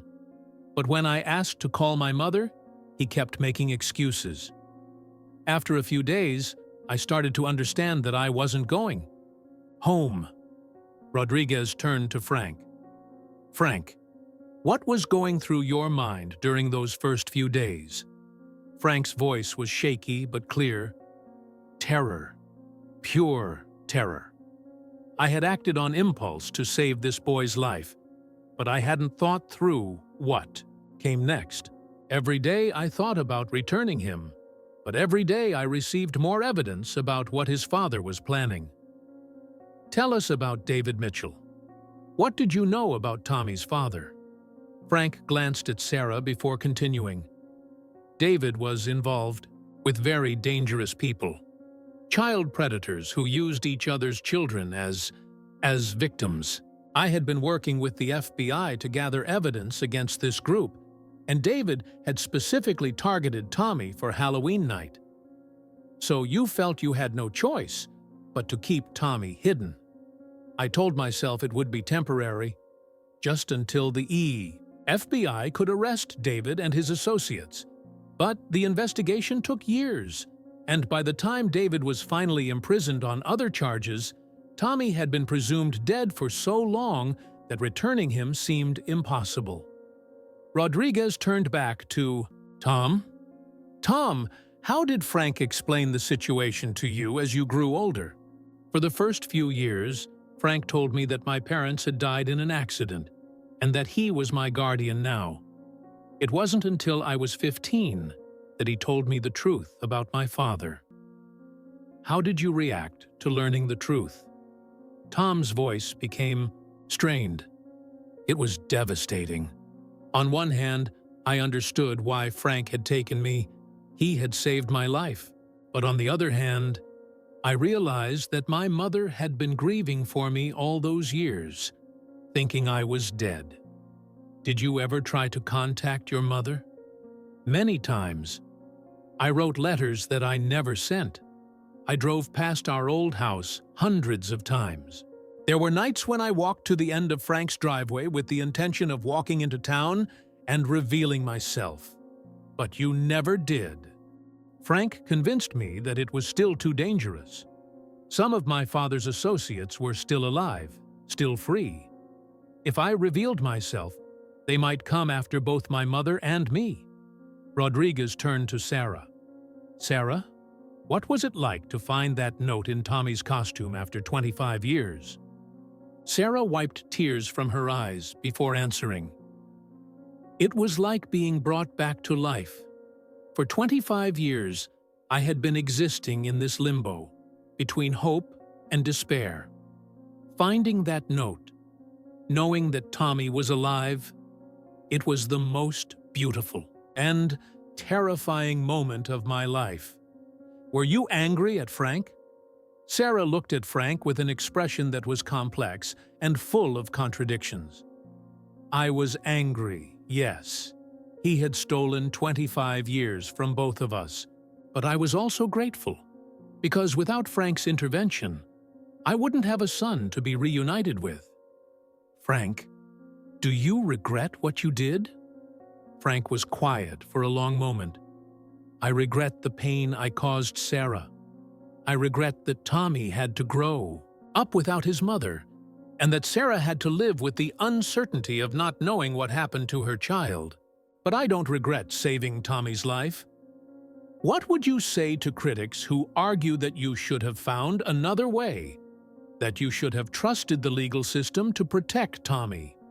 I would say that they didn't hear the recordings I heard, didn't know what David was specifically planning to do to his son that night. The legal system moves slowly, and Tommy didn't have time. If I had waited for the proper authorities to handle the situation, Tommy would have been dead before they could act. Rodriguez turned back to Tom. Tom, what's your relationship with Frank now? Frank is my father in every way that matters. Yes, he took me from my mother, but he also raised me, protected me, loved me. He gave me as normal a childhood as possible, under impossible circumstances. And your relationship with your mother? Tom smiled at Sarah. We're still getting to know each other again. I'm not the 8-year-old boy she lost, and she's not the same woman she was 25 years ago. But we're building something new together, and it's beautiful. What do you want people to understand about your story? Tom thought for a moment before answering. I want people to understand that sometimes good people have to make impossible choices. Frank saved my life, even though it meant destroying other lives in the process. That doesn't make what he did right or wrong. It makes it human. As the interview concluded, Sarah felt a sense of relief wash over her. They had told their story honestly and completely, holding nothing back. Whatever happened next, the truth was finally out there. Outside the community center, the crowd that had gathered earlier was still waiting. But instead of reporters and cameras, it was filled with neighbors and friends offering support and congratulations. Welcome home, Tommy, called out Mrs. Patterson from the library. We never stopped hoping, said Officer Jenkins, who had been part of the original search team. As they walked through the crowd toward their car, Sarah realized that their story wasn't just about a family reunion, it was about a community's capacity for forgiveness and understanding. After 25 years of questions, Millbrook finally had its answers. And surprisingly, those answers had brought healing instead of division. In the weeks following the interview, life in Millbrook settled into a new kind of normal. The national media moved on to other stories, but the impact of Tom's return continued to ripple through the small community. Some of the effects were positive. The local fire department, inspired by Tom's desire to serve others, saw an unprecedented number of volunteer applications. Others were more complicated. David Mitchell's surviving relatives, including his brother Carl, who still lived 2 towns over, demanded their own investigation into the claims made during the interview. They insisted that David had been unfairly vilified, that the recordings Frank mentioned were fabricated or taken out of context. It's understandable that they want to defend their family member, Detective Walsh explained to Sarah and Tom during one of their regular meetings. But the FBI still has all the evidence from the original investigation. The recordings are genuine, and they paint a very clear picture of David's intentions. The district attorney's office was still deciding whether to file charges against Frank. The interview had generated enormous public sympathy for his situation, with thousands of letters and emails arriving in support of the man who had saved Tommy's life. But the law was clear about kidnapping, regardless of motive. Frank himself seemed resigned to whatever fate awaited him. He had moved into a small apartment in town after his farm was sold to pay for his mounting legal fees. The stress of the eye situation had aged him rapidly, and his doctor had warned that another cardiac episode could be fatal. "I made my choice 25 years ago," he told Sarah and Tom one evening as they shared dinner at Sarah's house. "I'm prepared to live with the consequences." "You shouldn't have to face this alone," Tom said. "I want to testify on your behalf. Tell them exactly what you saved me from."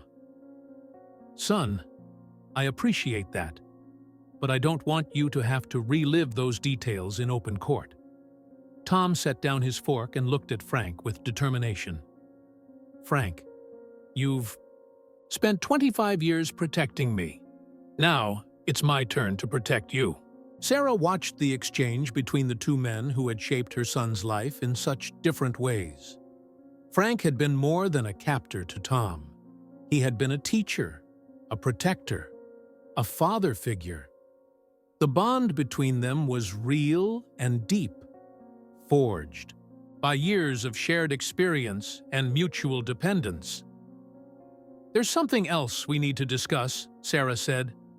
"I've been thinking about writing a book about our experience." Both men looked at her in surprise. "A book?" Tom asked. "Publishers have been calling constantly since the interview. Everyone wants to tell our story. I was thinking that maybe we should tell it ourselves, in our own words, and maybe use the proceeds to help other families dealing with missing children." "I don't know if I'm ready for that level of exposure," Tom said hesitantly. "You wouldn't have to be involved if you didn't want to be. But Tom, our story could help other people. Families who are dealing with the uncertainty we lived with for so long, maybe even help prevent other tragedies." Frank leaned back in his chair, considering. "What would you write about me?" "The truth. All of it. The impossible choice you made. The years of caring for Tom. The price you paid for doing what you thought was right, even if it doesn't paint me in a favorable light. Especially then. People need to understand that real life is more complicated than the law allows for." Over the following weeks, Sarah began working with a ghostwriter to put their story down on paper. The process was painful at times, forcing her to relive the worst period of her life in detail, but it was also cathartic, allowing her to finally process 25 years of grief and uncertainty. Tom decided to participate in the project, contributing his own perspective on growing up in captivity. His chapters were some of the most powerful in the book, describing the complex emotions of loving someone who had taken you from your family. "I spent years being angry at Frank," he wrote in one passage. "But I also spent years being grateful to him. Those two emotions existed side by side, and I had to learn that it was possible to feel both at the same time." Frank initially refused to contribute to the book, but eventually agreed to provide his own account of the events. His writing was raw and honest, holding nothing back about the moral ambiguity of his actions. "I destroyed Sarah's life to save her son's life," he wrote. "I can't ask for forgiveness for that, because I'm not sure forgiveness is possible. But I can ask for understanding." The book was published 8 months after the interview, titled "The Ghost Costume: A Mother's Journey Through Loss and Hope." It became an immediate bestseller, with readers drawn to the complex moral questions it raised about protection, sacrifice, and the sometimes tragic consequences of love. The publicity surrounding the book's release brought new attention to Frank's legal situation. A prominent defense attorney offered to represent him pro bono, citing the extraordinary circumstances of the case. Legal experts began debating whether traditional kidnapping laws were adequate to address situations like Frank's. "This case challenges our entire understanding of criminal intent," said Professor Maria Santos, a criminal law expert at Harvard. When someone commits a crime specifically to prevent a greater crime, how should the justice system respond? Public opinion was clearly on Frank's side. Protests formed outside the courthouse when he was finally arraigned, with supporters carrying signs reading, "Frank Murphy is a hero," and "He saved Tommy's life." But legal proceedings moved slowly, and Frank's health continued to deteriorate under the stress. On a cold February morning, Sarah received a call that she had been dreading. "Frank's in the hospital," Detective Walsh said. "Another heart attack. This one more serious than the others." Sarah and Tom rushed to the hospital, where they found Frank in the cardiac intensive care unit, surrounded by machines and monitors. He looked incredibly frail, his skin pale and his breathing labored. "Hey there," he said weakly when he saw them. "I guess I picked a bad time to have a heart attack. What with the trial coming up and all." "Don't worry about the trial," Tom said, taking Frank's hand. "Just focus on getting better." "Tom, I need you to know something," Frank said, his voice barely above a whisper. "Everything I did, every choice I made, I did it because I love you. You're the son I never had, and saving you was the most important thing I've ever done." "I know," Tom said, tears streaming down his face. "I love you too, Frank." Frank turned to Sarah. "And Sarah, I need you to know how sorry I am. Not for saving Tommy, but for the pain I caused you. If I could have found another way—" "Shh," Sarah said, taking his other hand. "Frank, you did what you thought was right. I can't say I forgive you, because some things are too big for forgiveness. But I can say I understand." Frank smiled weakly. "That's more than I deserve." He died peacefully that evening, with Tom and Sarah by his side. The man who had changed both their lives forever slipped away quietly, his complex legacy left for others to judge. The charges against Frank Murphy died with him, leaving the legal questions his case had raised unresolved. But his impact on the lives he had touched would continue long after he was gone. At Frank's funeral, the small church in Millbrook was packed with people whose lives he had touched over the years. Farmers he had helped during difficult harvests, families he had assisted during emergencies, children he had taught to fish in the summer and skate in the winter.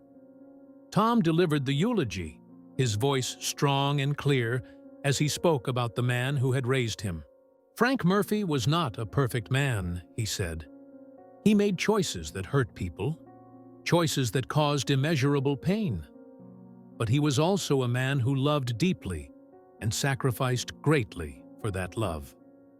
He saved my life, and in doing so, he gave my mother and me the chance to be a family again." Frank understood that sometimes love requires us to make impossible choices, to accept consequences that will haunt us forever.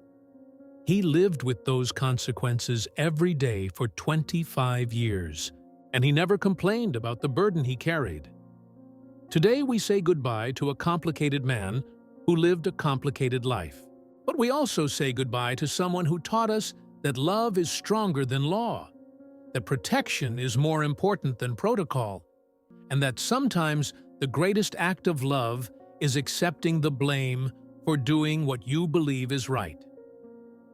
As they lowered Frank's casket into the frozen ground of the Millbrook Cemetery, Sarah reflected on the strange journey that had brought them all together. A Halloween night 25 years ago had set in motion a chain of events that had changed all their lives forever. Frank Murphy was gone, but the questions his actions had raised would continue to challenge people's understanding of justice, morality, and love for years to come. And somewhere in the complexity of his legacy, a mother and son continued to build their relationship, grateful for the time they had been given together, however it had come to pass. 6 months after Frank's funeral, Sarah stood in the kitchen of a new house, a modest 2-bedroom cottage on the outskirts of Portland, Maine. The decision to leave Millbrook had been difficult, but necessary.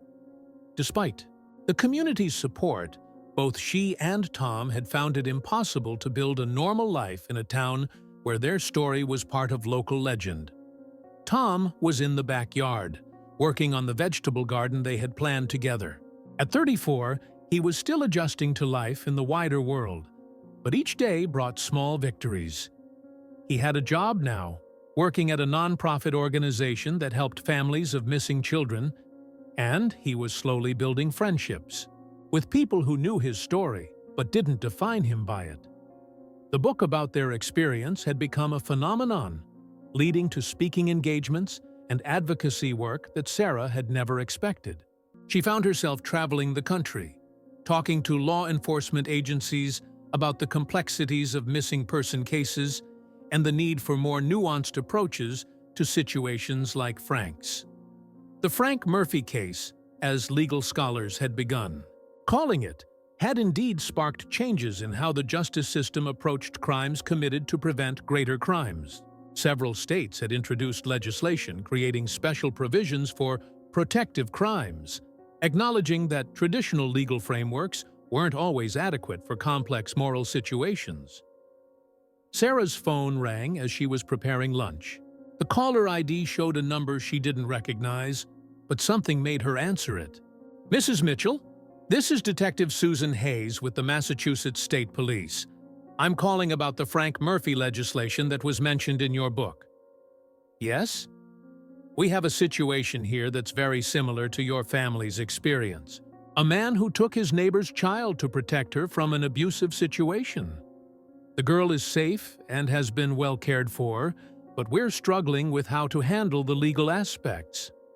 "How old was the child when she was taken?" 7. She's been with this man and his wife for 3 years now.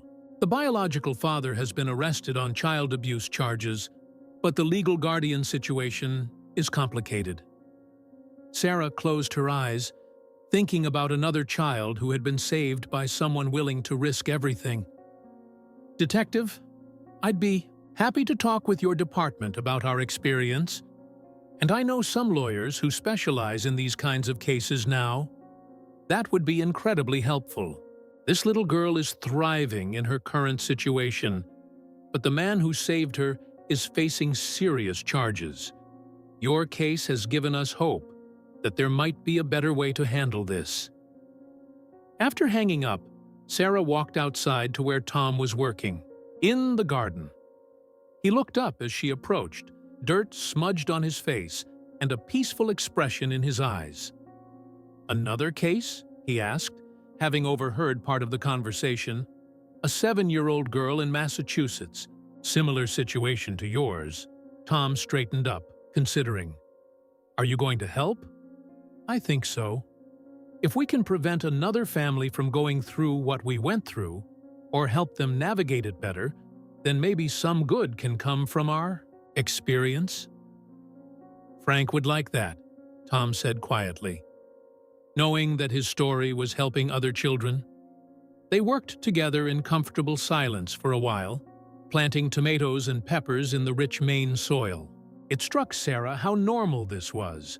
A mother and son working side by side in their garden, planning for a harvest they would share together. "Mom," Tom said eventually, "I've been thinking about something." "What's that?" "I want to change my name. Legally, I mean." Sarah felt her heart skip a beat. "Change it to what?" "Tommy Frank Mitchell." Sarah stopped working and looked at her son in surprise. "You want to honor Frank?"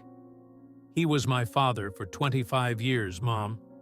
He made a terrible choice that had terrible consequences, but he also loved me and raised me and protected me. I don't want to erase that part of my life." "What about David? He was your biological father." Tom's expression darkened. "David wanted to hurt me. Frank saved me. I know which legacy I want to carry forward." Sarah wiped her hands on her jeans and reached out to touch her son's face. "Tommy Frank Mitchell. I like the sound of that." That evening, as they shared dinner on their small back porch, Sarah thought about the journey that had brought them to this moment. The grief and loss, the impossible choices and unintended consequences, the slow and difficult process of healing and forgiveness. "Do you ever wonder what would have happened if Frank hadn't taken you that night?" she asked. Tom was quiet for a long moment.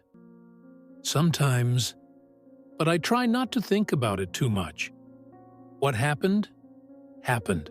We can't change the past, but we can decide what to do with the future." "Any regrets?" "I regret the pain you went through. I regret that Frank died before the legal system could find a way to acknowledge the complexity of what he did. I regret that it took 25 years for us to be together again. But," Tom smiled, "but I don't regret being alive. I don't regret the man Frank helped me become. And I don't regret that we found our way back to each other." As the sun set over their new home, Sarah reflected on the strange gift they had been given. Their story was one of loss and recovery, of love and sacrifice, of the complicated ways that human beings try to protect each other from harm.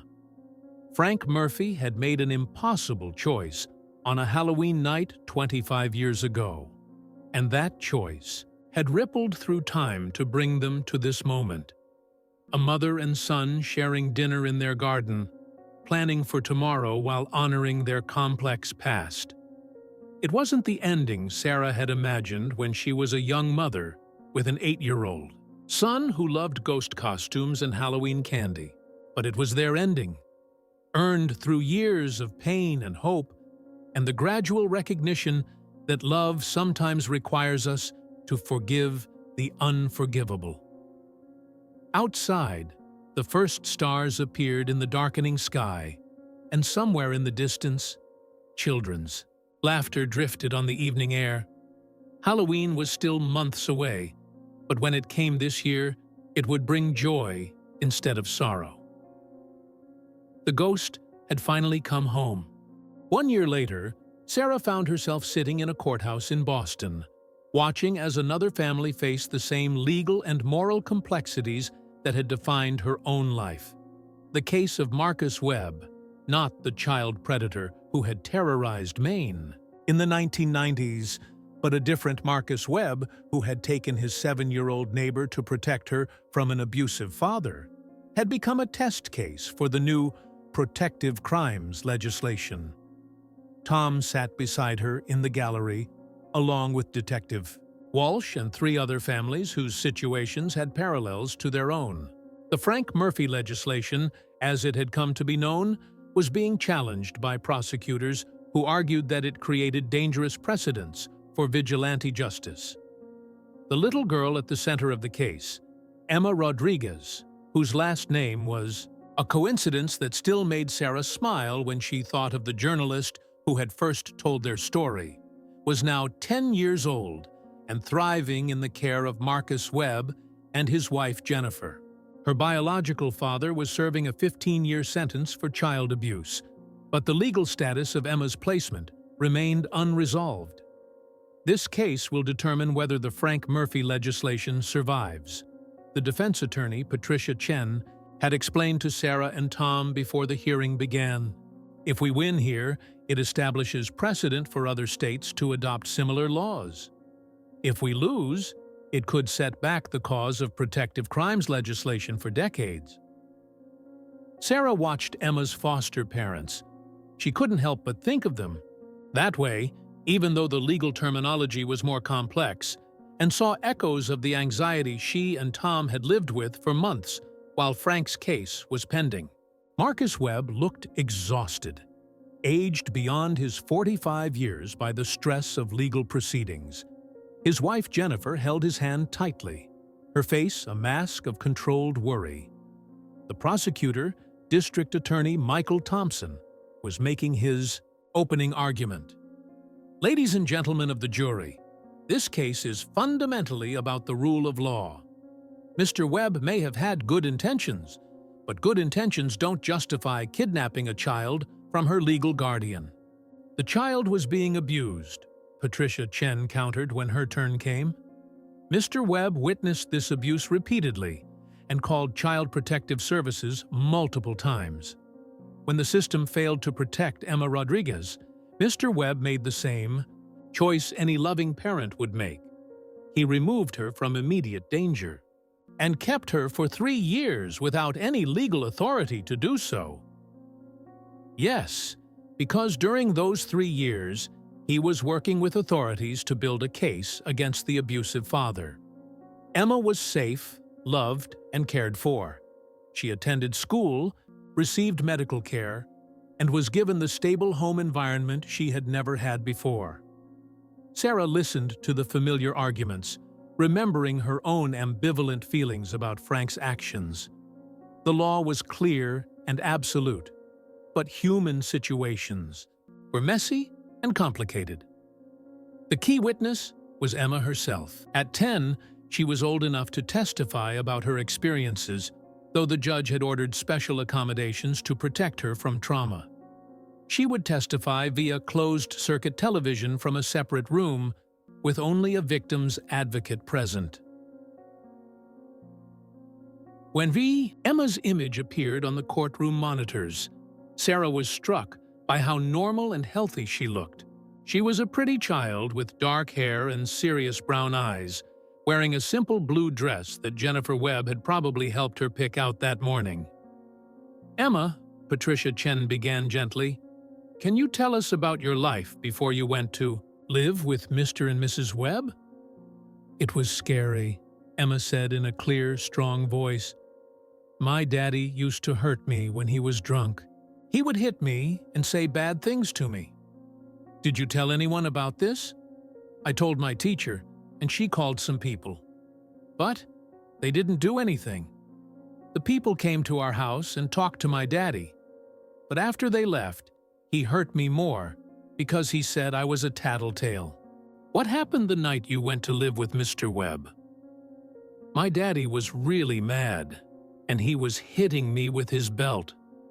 Mr. Webb heard me crying and came over.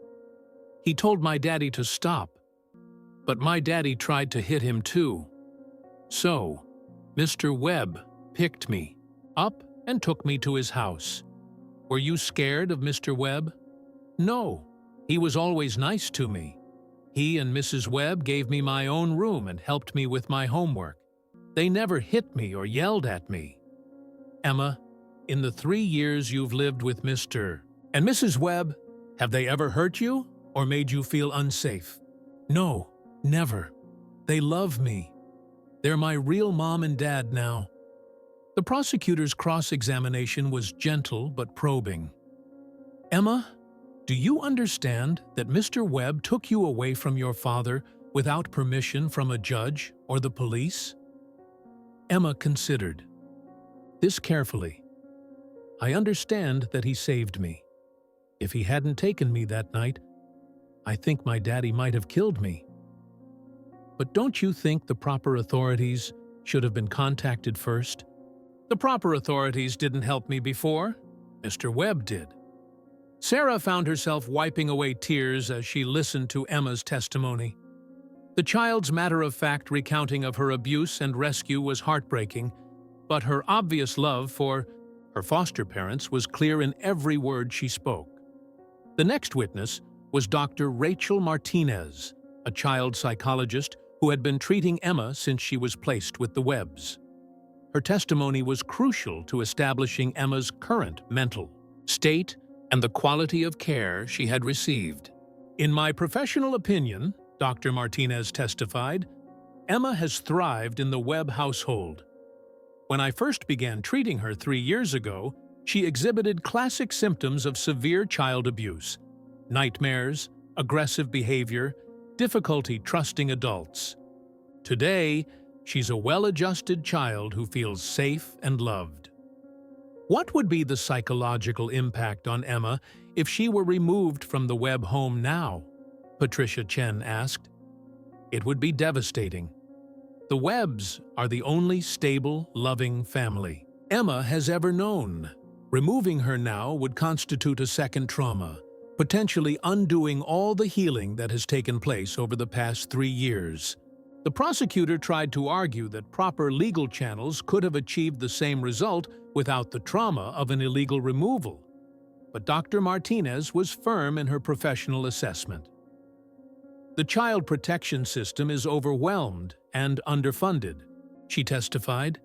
"In this case, it had already failed Emma multiple times. Mr. Webb's intervention was immediate and effective. It saved this child's life and mental health."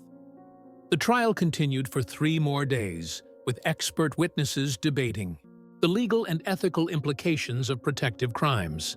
Sarah and Tom testified about their own experience, explaining how Frank's actions had been both devastating and life-saving. "The Frank Murphy case shows us that real life is more complicated than the law sometimes allows for," Tom testified. "Frank made an impossible choice in an impossible situation. Yes, it caused my mother terrible pain, but it also saved my life. We need legal frameworks that can acknowledge that complexity." When the jury retired to deliberate, Sarah felt the familiar anxiety that had marked her own family's legal proceedings. The outcome of this case would determine not just Emma's future, but the future of other children who might find themselves in similar situations. The verdict came after 2 days of deliberation. Not guilty on all charges. The courtroom erupted in applause as Marcus and Jennifer Webb embraced each other, tears streaming down their faces. Emma, watching from the witness room, broke into a huge smile and clapped her hands together. The precedent was set. The Frank Murphy legislation had survived its first major legal challenge. Sarah felt a profound sense of relief wash over her. This victory meant that other families wouldn't have to endure the legal limbo that had consumed the final months of Frank's life. The law was finally beginning to acknowledge that sometimes breaking the rules was the only way to save a life. Outside the courthouse, Patricia Chen held an impromptu press conference with the Webb family, Sarah and Tom standing beside her. The questions from reporters were familiar, the same ones Sarah had been answering for over a year. "Mrs. Mitchell, how does today's verdict change your feelings about Frank Murphy's actions?" Sarah considered the question carefully before answering. "Today's verdict doesn't change what happened to my family, but it gives me hope that other families won't have to suffer the way we did. Frank Murphy made an impossible choice in an impossible situation. Today, the law acknowledged that sometimes those impossible choices are the right ones." Tom, what would you want to say to other children who might be in situations similar to what Emma faced? Tom stepped closer to the microphones, his voice steady and strong. "I would want them to know that there are adults who will fight for them, who will risk everything to keep them safe. And I would want them to know that being saved isn't something to be ashamed of. It's something to be grateful for." Marcus Webb spoke last, his voice thick with emotion. 3 years ago, I heard a child screaming, and I couldn't walk away. Today, the law said that was the right choice. I hope this verdict gives other people the courage to act when they see a child in danger." As they walked away from the courthouse, Tom took his mother's arm. Frank would have loved to see this day. He did see it, Sarah replied. Maybe not with his eyes, but he knew this moment was coming. He knew his story would help other children. That evening, they had dinner with the Webb family at a small restaurant near their hotel. Emma was chatty and excited, clearly thrilled by the day's outcome, even if she didn't fully understand all the legal implications. "Mrs. Mitchell," she said during dessert, "Mr. Tom told me that someone saved him too, when he was little like me." "That's right," Sarah said. "A man named Frank Murphy saved Tom from a very dangerous situation." "Was Frank Murphy scared when he saved Mr. Tom?" Sarah thought about Frank's final days, about the fear and regret she had seen in his eyes. "Yes, I think he was very scared. But he did it anyway, because he loved Tom and wanted to keep him safe. Like how Mr. Marcus saved me even though he was scared of going to jail? Exactly like that." Emma nodded solemnly. "Grown-ups do scary things to protect kids. That's what love is." The simple wisdom of a 10-year-old brought tears to Sarah's eyes. In all the legal arguments and philosophical debates about protective crimes, it had taken a child to articulate the fundamental truth. Love sometimes requires us to risk everything. Later that night, in their hotel room, Sarah and Tom video-called Detective Walsh, who had returned to Maine after testifying. "Congratulations," Walsh said when she saw their faces. "I watched the news coverage. This is a huge victory." "It feels surreal," Tom admitted. 2 years ago, we were hiding Frank's very existence. Now his name is on legislation that's being adopted by other states. Have you decided what you're going to do next?" Walsh asked. Sarah and Tom exchanged glances. They had been discussing this very question for weeks. "We're thinking about starting a foundation," Sarah said. "Something that would provide legal and financial support for families dealing with protective crime situations. The Frank Murphy Foundation for Child Protection," Tom added. "We want to help families navigate these complex situations without having to face bankruptcy from legal fees or years of uncertainty about outcomes." "That sounds like exactly what's needed," Walsh said. "You've got the expertise, the visibility, and most importantly, you understand what these families are going through. We've also been approached by several law schools about developing curriculum around protective crimes legislation," Sarah continued. "They want to train the next generation of lawyers and judges to handle these cases with more nuance." "Frank would be amazed," Walsh said. "He thought he was saving one child. He ended up changing the entire legal system." After ending the call, Sarah stood at the hotel window looking out at the Boston skyline. 2 years ago, she had been a woman frozen in grief, unable to move forward or properly grieve. Tonight, she was an advocate for change, using her painful experience to help others. "Do you think we're doing the right thing?" she asked Tom. "All this publicity, all these speaking engagements, sometimes I worry we're exploiting our own tragedy." Tom joined her at the window. "Mom, if we can prevent even one family from going through what we went through, then everything we've done is worth it. Frank gave up his freedom to save one child. The least we can do is give up our privacy to save many." "When you put it that way. Besides," Tom added with a slight smile, "I don't think either of us was cut out for a quiet life anyway." "We've got too much work to do," Sarah laughed, realizing he was right. Their story had given them a purpose beyond their own healing. They had become accidental advocates, but effective ones. As they prepared for bed, Sarah thought about the 10-year-old girl sleeping peacefully in another hotel room down the hall, safe in the knowledge that she would never have to return to a home where she was hurt and afraid. Emma's story had a different ending than it might have had, because one man had been brave enough to break the law to protect her. Frank Murphy's legacy was growing beyond anything he could have imagined. His impossible choice on a Halloween night, 25 years ago, had started a chain reaction that was still spreading, touching lives and changing laws across the country. Tomorrow, Sarah and Tom would fly back to Maine and begin the work of establishing their foundation. There would be more families to help, more legal battles to fight, more children to protect. The ghost costume that had started it all still hung in Sarah's closet, carefully preserved as a reminder of how their journey had begun. But now, it represented something different. Not just loss and recovery, but hope and purpose. The boy who had disappeared in that costume had become a man with a mission. The mother who had lost him had become a voice for change. And the man who had saved them both had become a symbol of the complicated ways that love manifests in an imperfect world. Their story was far from over. In many ways, it was just beginning.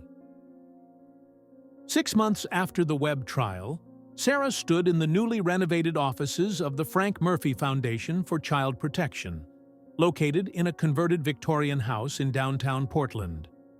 The space buzzed with activity, social workers reviewing case files, attorneys preparing legal briefs, and volunteers answering phones from families across the country seeking help.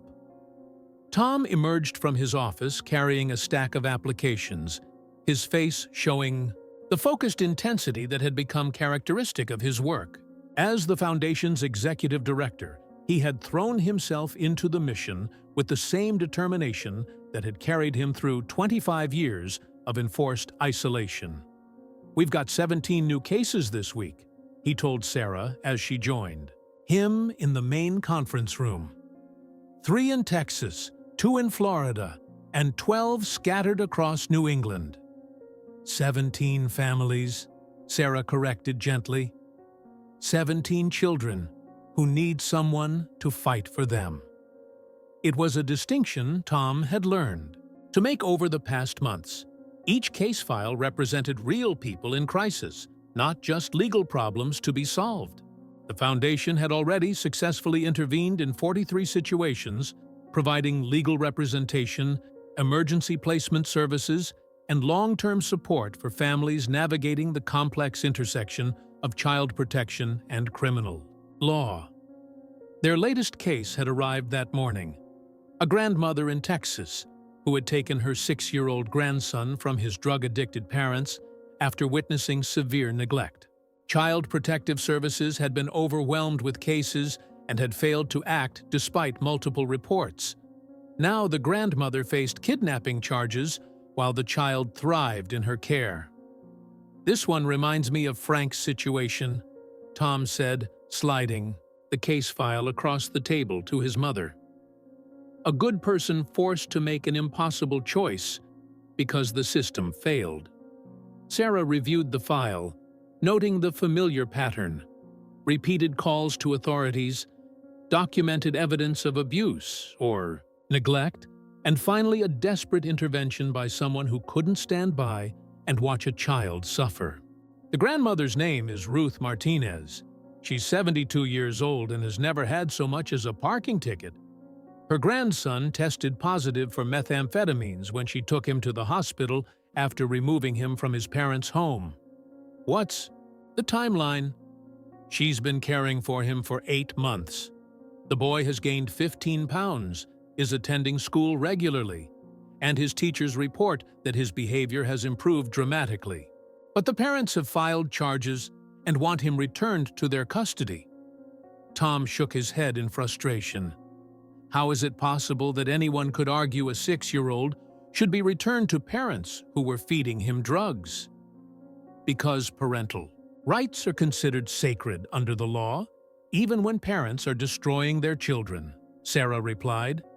It's one of the fundamental flaws in our child protection system.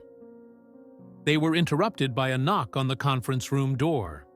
Jennifer Martinez, their case manager, entered with a young woman who looked to be in her early 20s. "Sarah, Tom, I'd like you to meet Lisa Chen.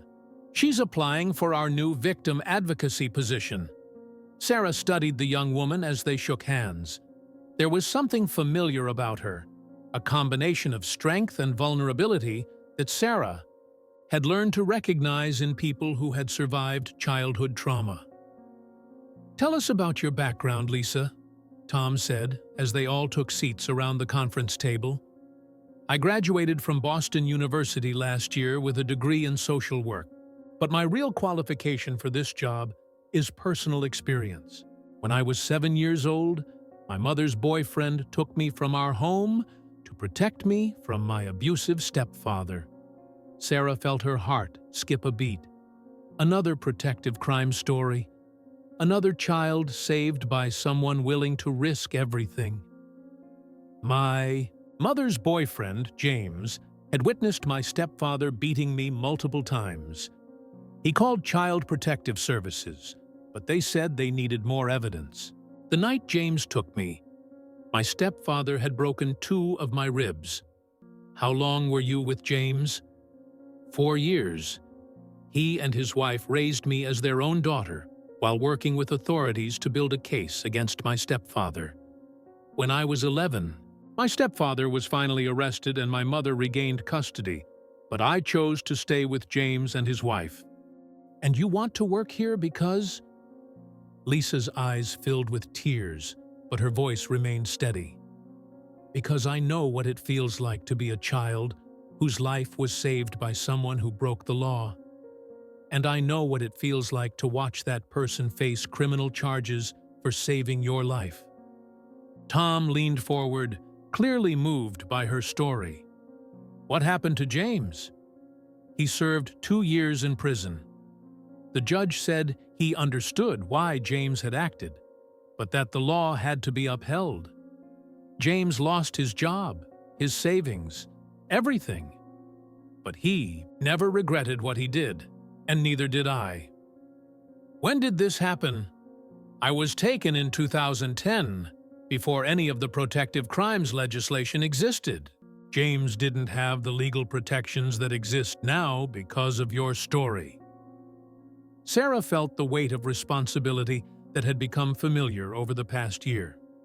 Their experience with Frank had led to legal changes that were protecting people, like James, from some of the consequences of their protective actions, but it had come too late for those who had acted before the laws changed.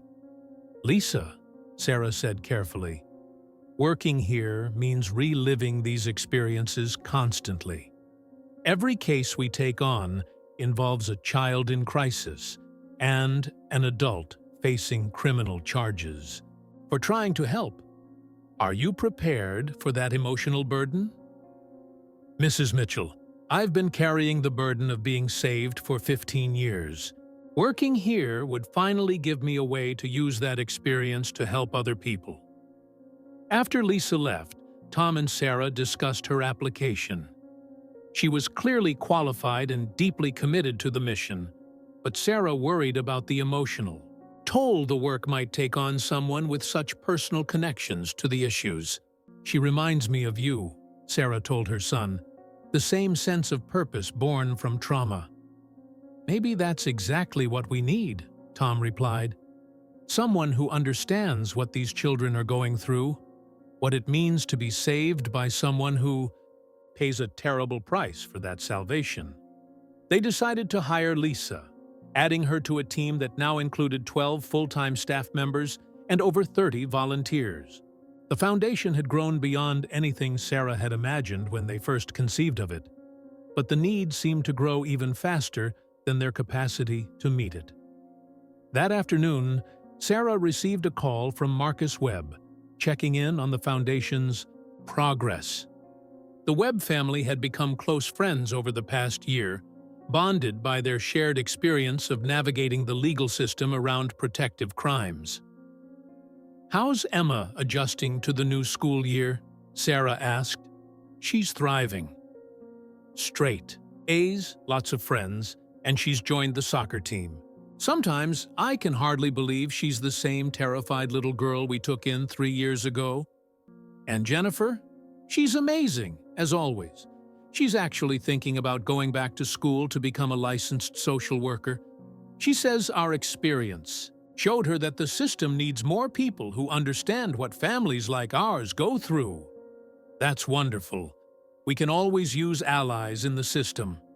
Sarah, I wanted to thank you again for everything the Foundation did during our trial. Having your support, having Tom testify about his experience, it made all the difference. We're family now, Marcus. We look out for each other. After hanging up, Sarah walked through the Foundation offices, observing the work being done. In one room, attorneys were preparing a brief for a case in California involving a teacher who had taken a student home rather than release her to parents who had shown up drunk to pick her up. In another room, social workers were coordinating temporary placement for siblings whose aunt had removed them from a home where they were being sexually abused. Each case was different in its details, but they all shared the same fundamental elements: children in danger, adults willing to risk everything to protect them, and a legal system struggling to balance protection with procedure. Tom appeared beside her as she watched their staff work. Overwhelming, isn't it? The need is overwhelming. But look at what we're accomplishing. Sometimes I wonder what Frank would think of all this. His one desperate choice on one Halloween night has led to all of this. Sarah smiled. I think Frank would be amazed and proud. But I also think he would tell us to stop talking and get back to work. Sounds like Frank. As evening approached, Sarah prepared to leave for home. But first, she stopped by the small memorial wall they had created in the main hallway. Frank's photograph was at the center, surrounded by pictures of the children whose lives had been saved by protective interventions: Emma Rodriguez, Tom himself, Lisa Chen, and dozens of others. Below Frank's picture was a plaque with his own words, taken from a letter he had written to Tom years earlier. Sometimes love requires us to break the rules. Sometimes saving a life means destroying our own. Sometimes the greatest act of courage is accepting the consequences of doing what we know is right. Those words had become the Foundation's unofficial motto, reminding everyone who worked there why they did what they did. As Sarah drove home through the early October evening, she thought about the 2-year anniversary of Tommy's return that was approaching. Halloween would always be a complex holiday for their family, a reminder of loss and recovery, of the night everything changed. But this year, for the first time, she was looking forward to it. They were planning to host a Halloween party for the Foundation's staff and their families, a celebration of the protective community they had built together. The ghost costume that had started their journey still hung in her closet, but it no longer represented grief and mystery. Now it represented hope and purpose, a symbol of how love could transcend law and how broken families could be healed through service to others. Frank Murphy had saved one child on Halloween night 25 years ago. That child had grown up to help save dozens of others, and the ripple effects of that first act of protection continued to spread. The ghost had indeed come home, bringing with him an army of protectors ready to fight for every child who needed saving. October 31st, 2023, 25 years to the day since 8-year-old Tommy Mitchell had disappeared from the streets of Millbrook, Maine. Sarah stood in the decorated community center in Portland, watching as children in costumes ran between tables laden with candy and autumn decorations, their laughter filling the space where the Foundation was hosting its first annual Halloween celebration. The guest list included everyone who had become part of their extended protective family. The Webb family, with 10-year-old Emma dressed as a superhero, Lisa Chen, with her adoptive parents, James and Margaret, Detective Walsh and her family, and dozens of other families whose lives had been touched by protective crimes legislation. Tom moved through the crowd in his own costume, AVE firefighter's uniform from the volunteer department where he now served on weekends. The symbolism wasn't lost on Sarah. Her son had chosen to become someone who ran toward danger to save others, just as Frank Murphy had done for him. Mrs. Mitchell? A small voice drew Sarah's attention downward. Emma Rodriguez stood beside her, cape flowing behind her superhero costume. Mr. Tom said you have something special to show us tonight. Sarah smiled and knelt down to Emma's level. We do have something special planned. But first, are you having fun at the party? It's the best Halloween ever. I never had a Halloween party before Mr. Marcus and Mrs. Jennifer became my family. The innocent comment hit Sarah like a physical blow. Emma's childhood before the Webbs had been devoid of celebrations, of joy, of the simple pleasures that every child deserved. The protective intervention that had saved her hadn't just removed her from danger. It had given her the chance to experience childhood itself. Emma, can I tell you something important? The little girl nodded solemnly. You know how Mr. Marcus saved you from a dangerous situation. Yes, like how Mr. Frank saved Mr. Tom. That's right. What I want you to understand is that being saved doesn't make you different from other children. It makes you special, but not different.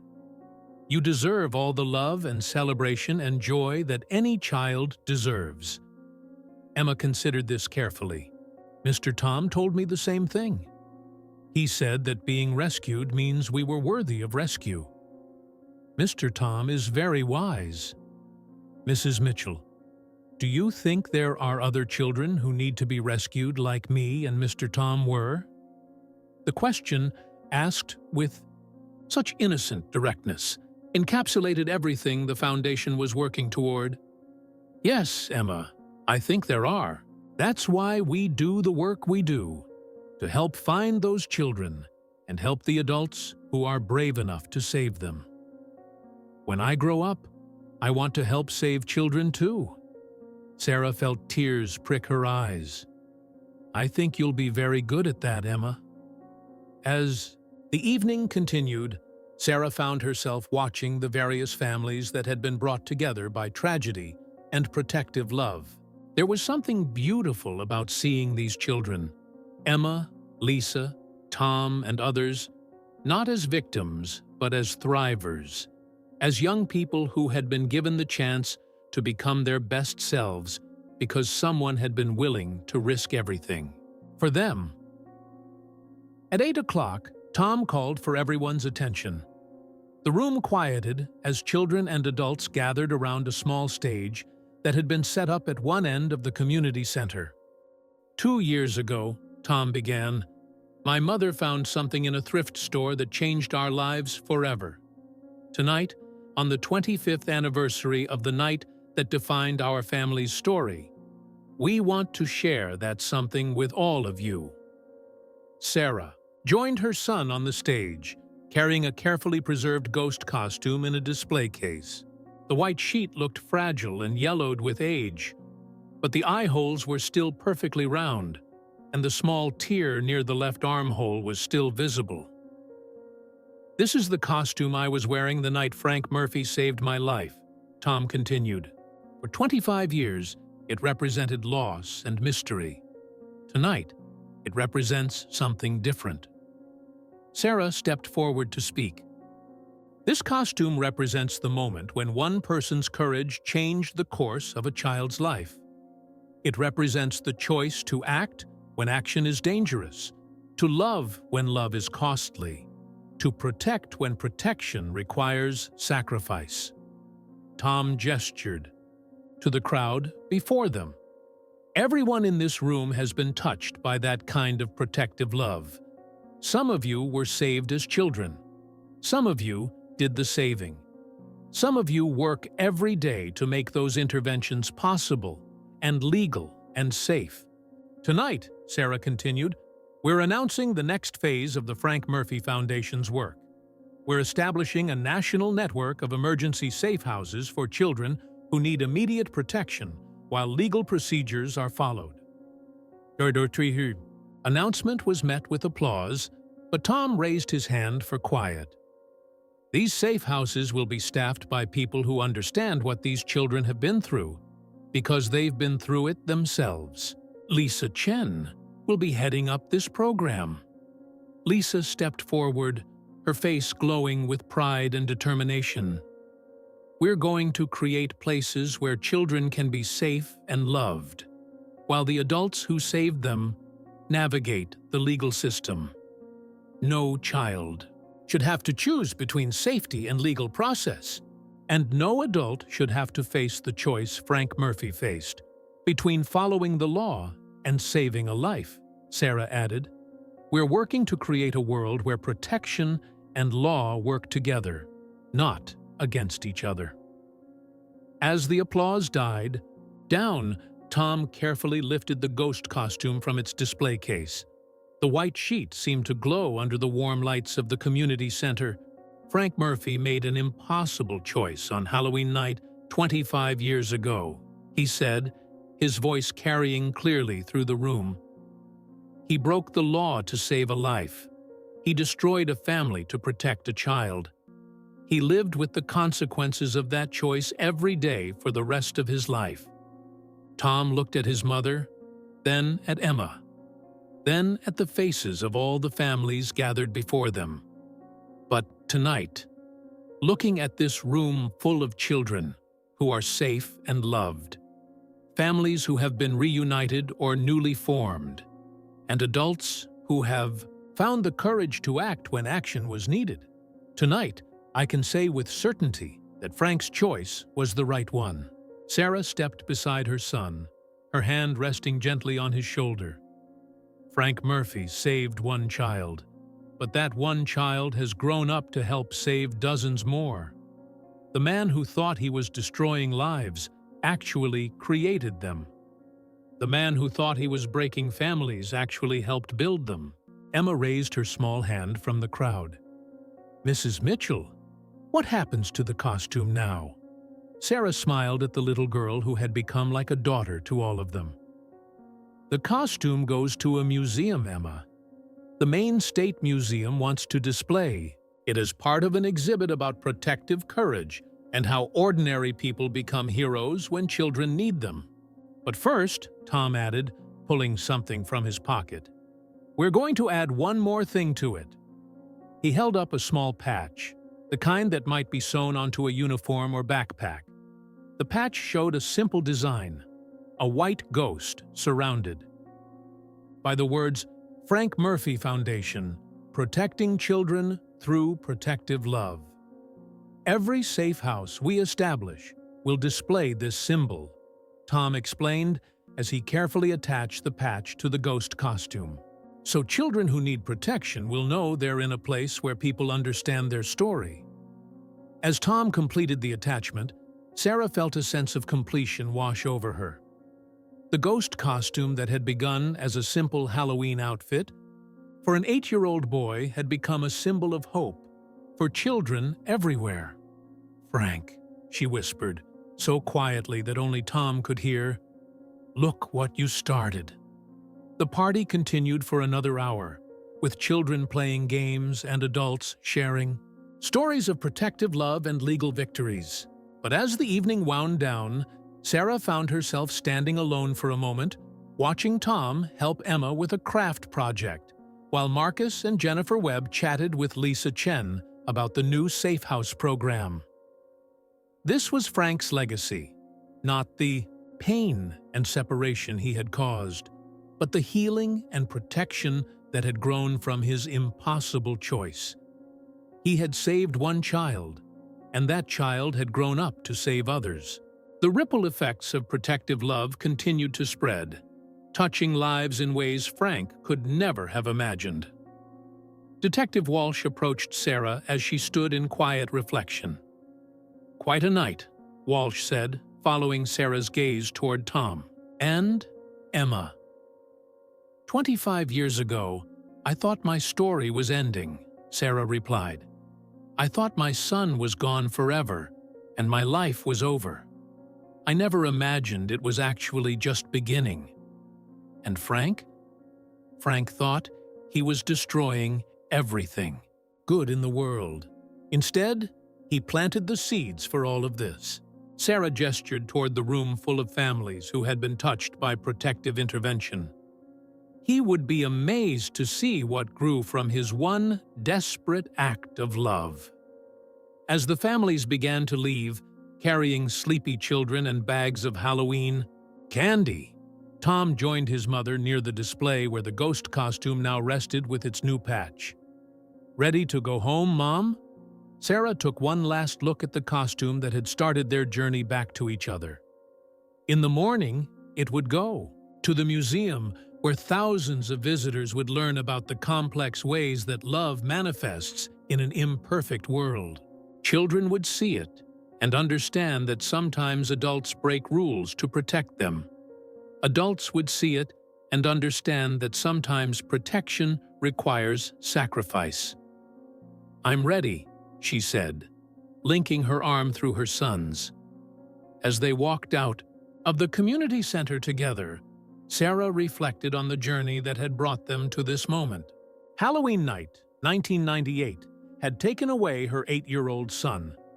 But it had also set in motion events that would ultimately give her back a 33-year-old man who had dedicated his life to protecting other children. Frank Murphy was gone, but his story lived on in every child who found safety in one of their refugees, every family that avoided legal catastrophe through their advocacy, every piece of legislation that recognized the complexity of protective love. The ghost costume had come home at last, not to a closet where it gathered dust and grief, but to a place where it could inspire others to act with courage when children needed them. Outside, the first November snow was beginning to fall, dusting the streets of Portland with white silence. Tom pulled out his phone to check on the volunteer fire department's weather advisory, while Sarah looked up at the sky and thought about second chances and impossible choices and the strange ways that love finds to heal even the deepest wounds. 25 years after the worst night of her life, Sarah Mitchell walked through the snow with her son, surrounded by the family they had built from the ashes of Frank Murphy's desperate decision. The ghost had finally found his way home, bringing with him an army of protectors ready to ensure that no child would ever have to face danger alone. The story that had begun with loss had become a story of purpose. The tragedy that had torn them apart had ultimately brought them together stronger than before, and the man who had thought he was destroying everything had actually created something beautiful, a legacy of protective love that would outlast them all. Halloween was over for another year, but the protection continued.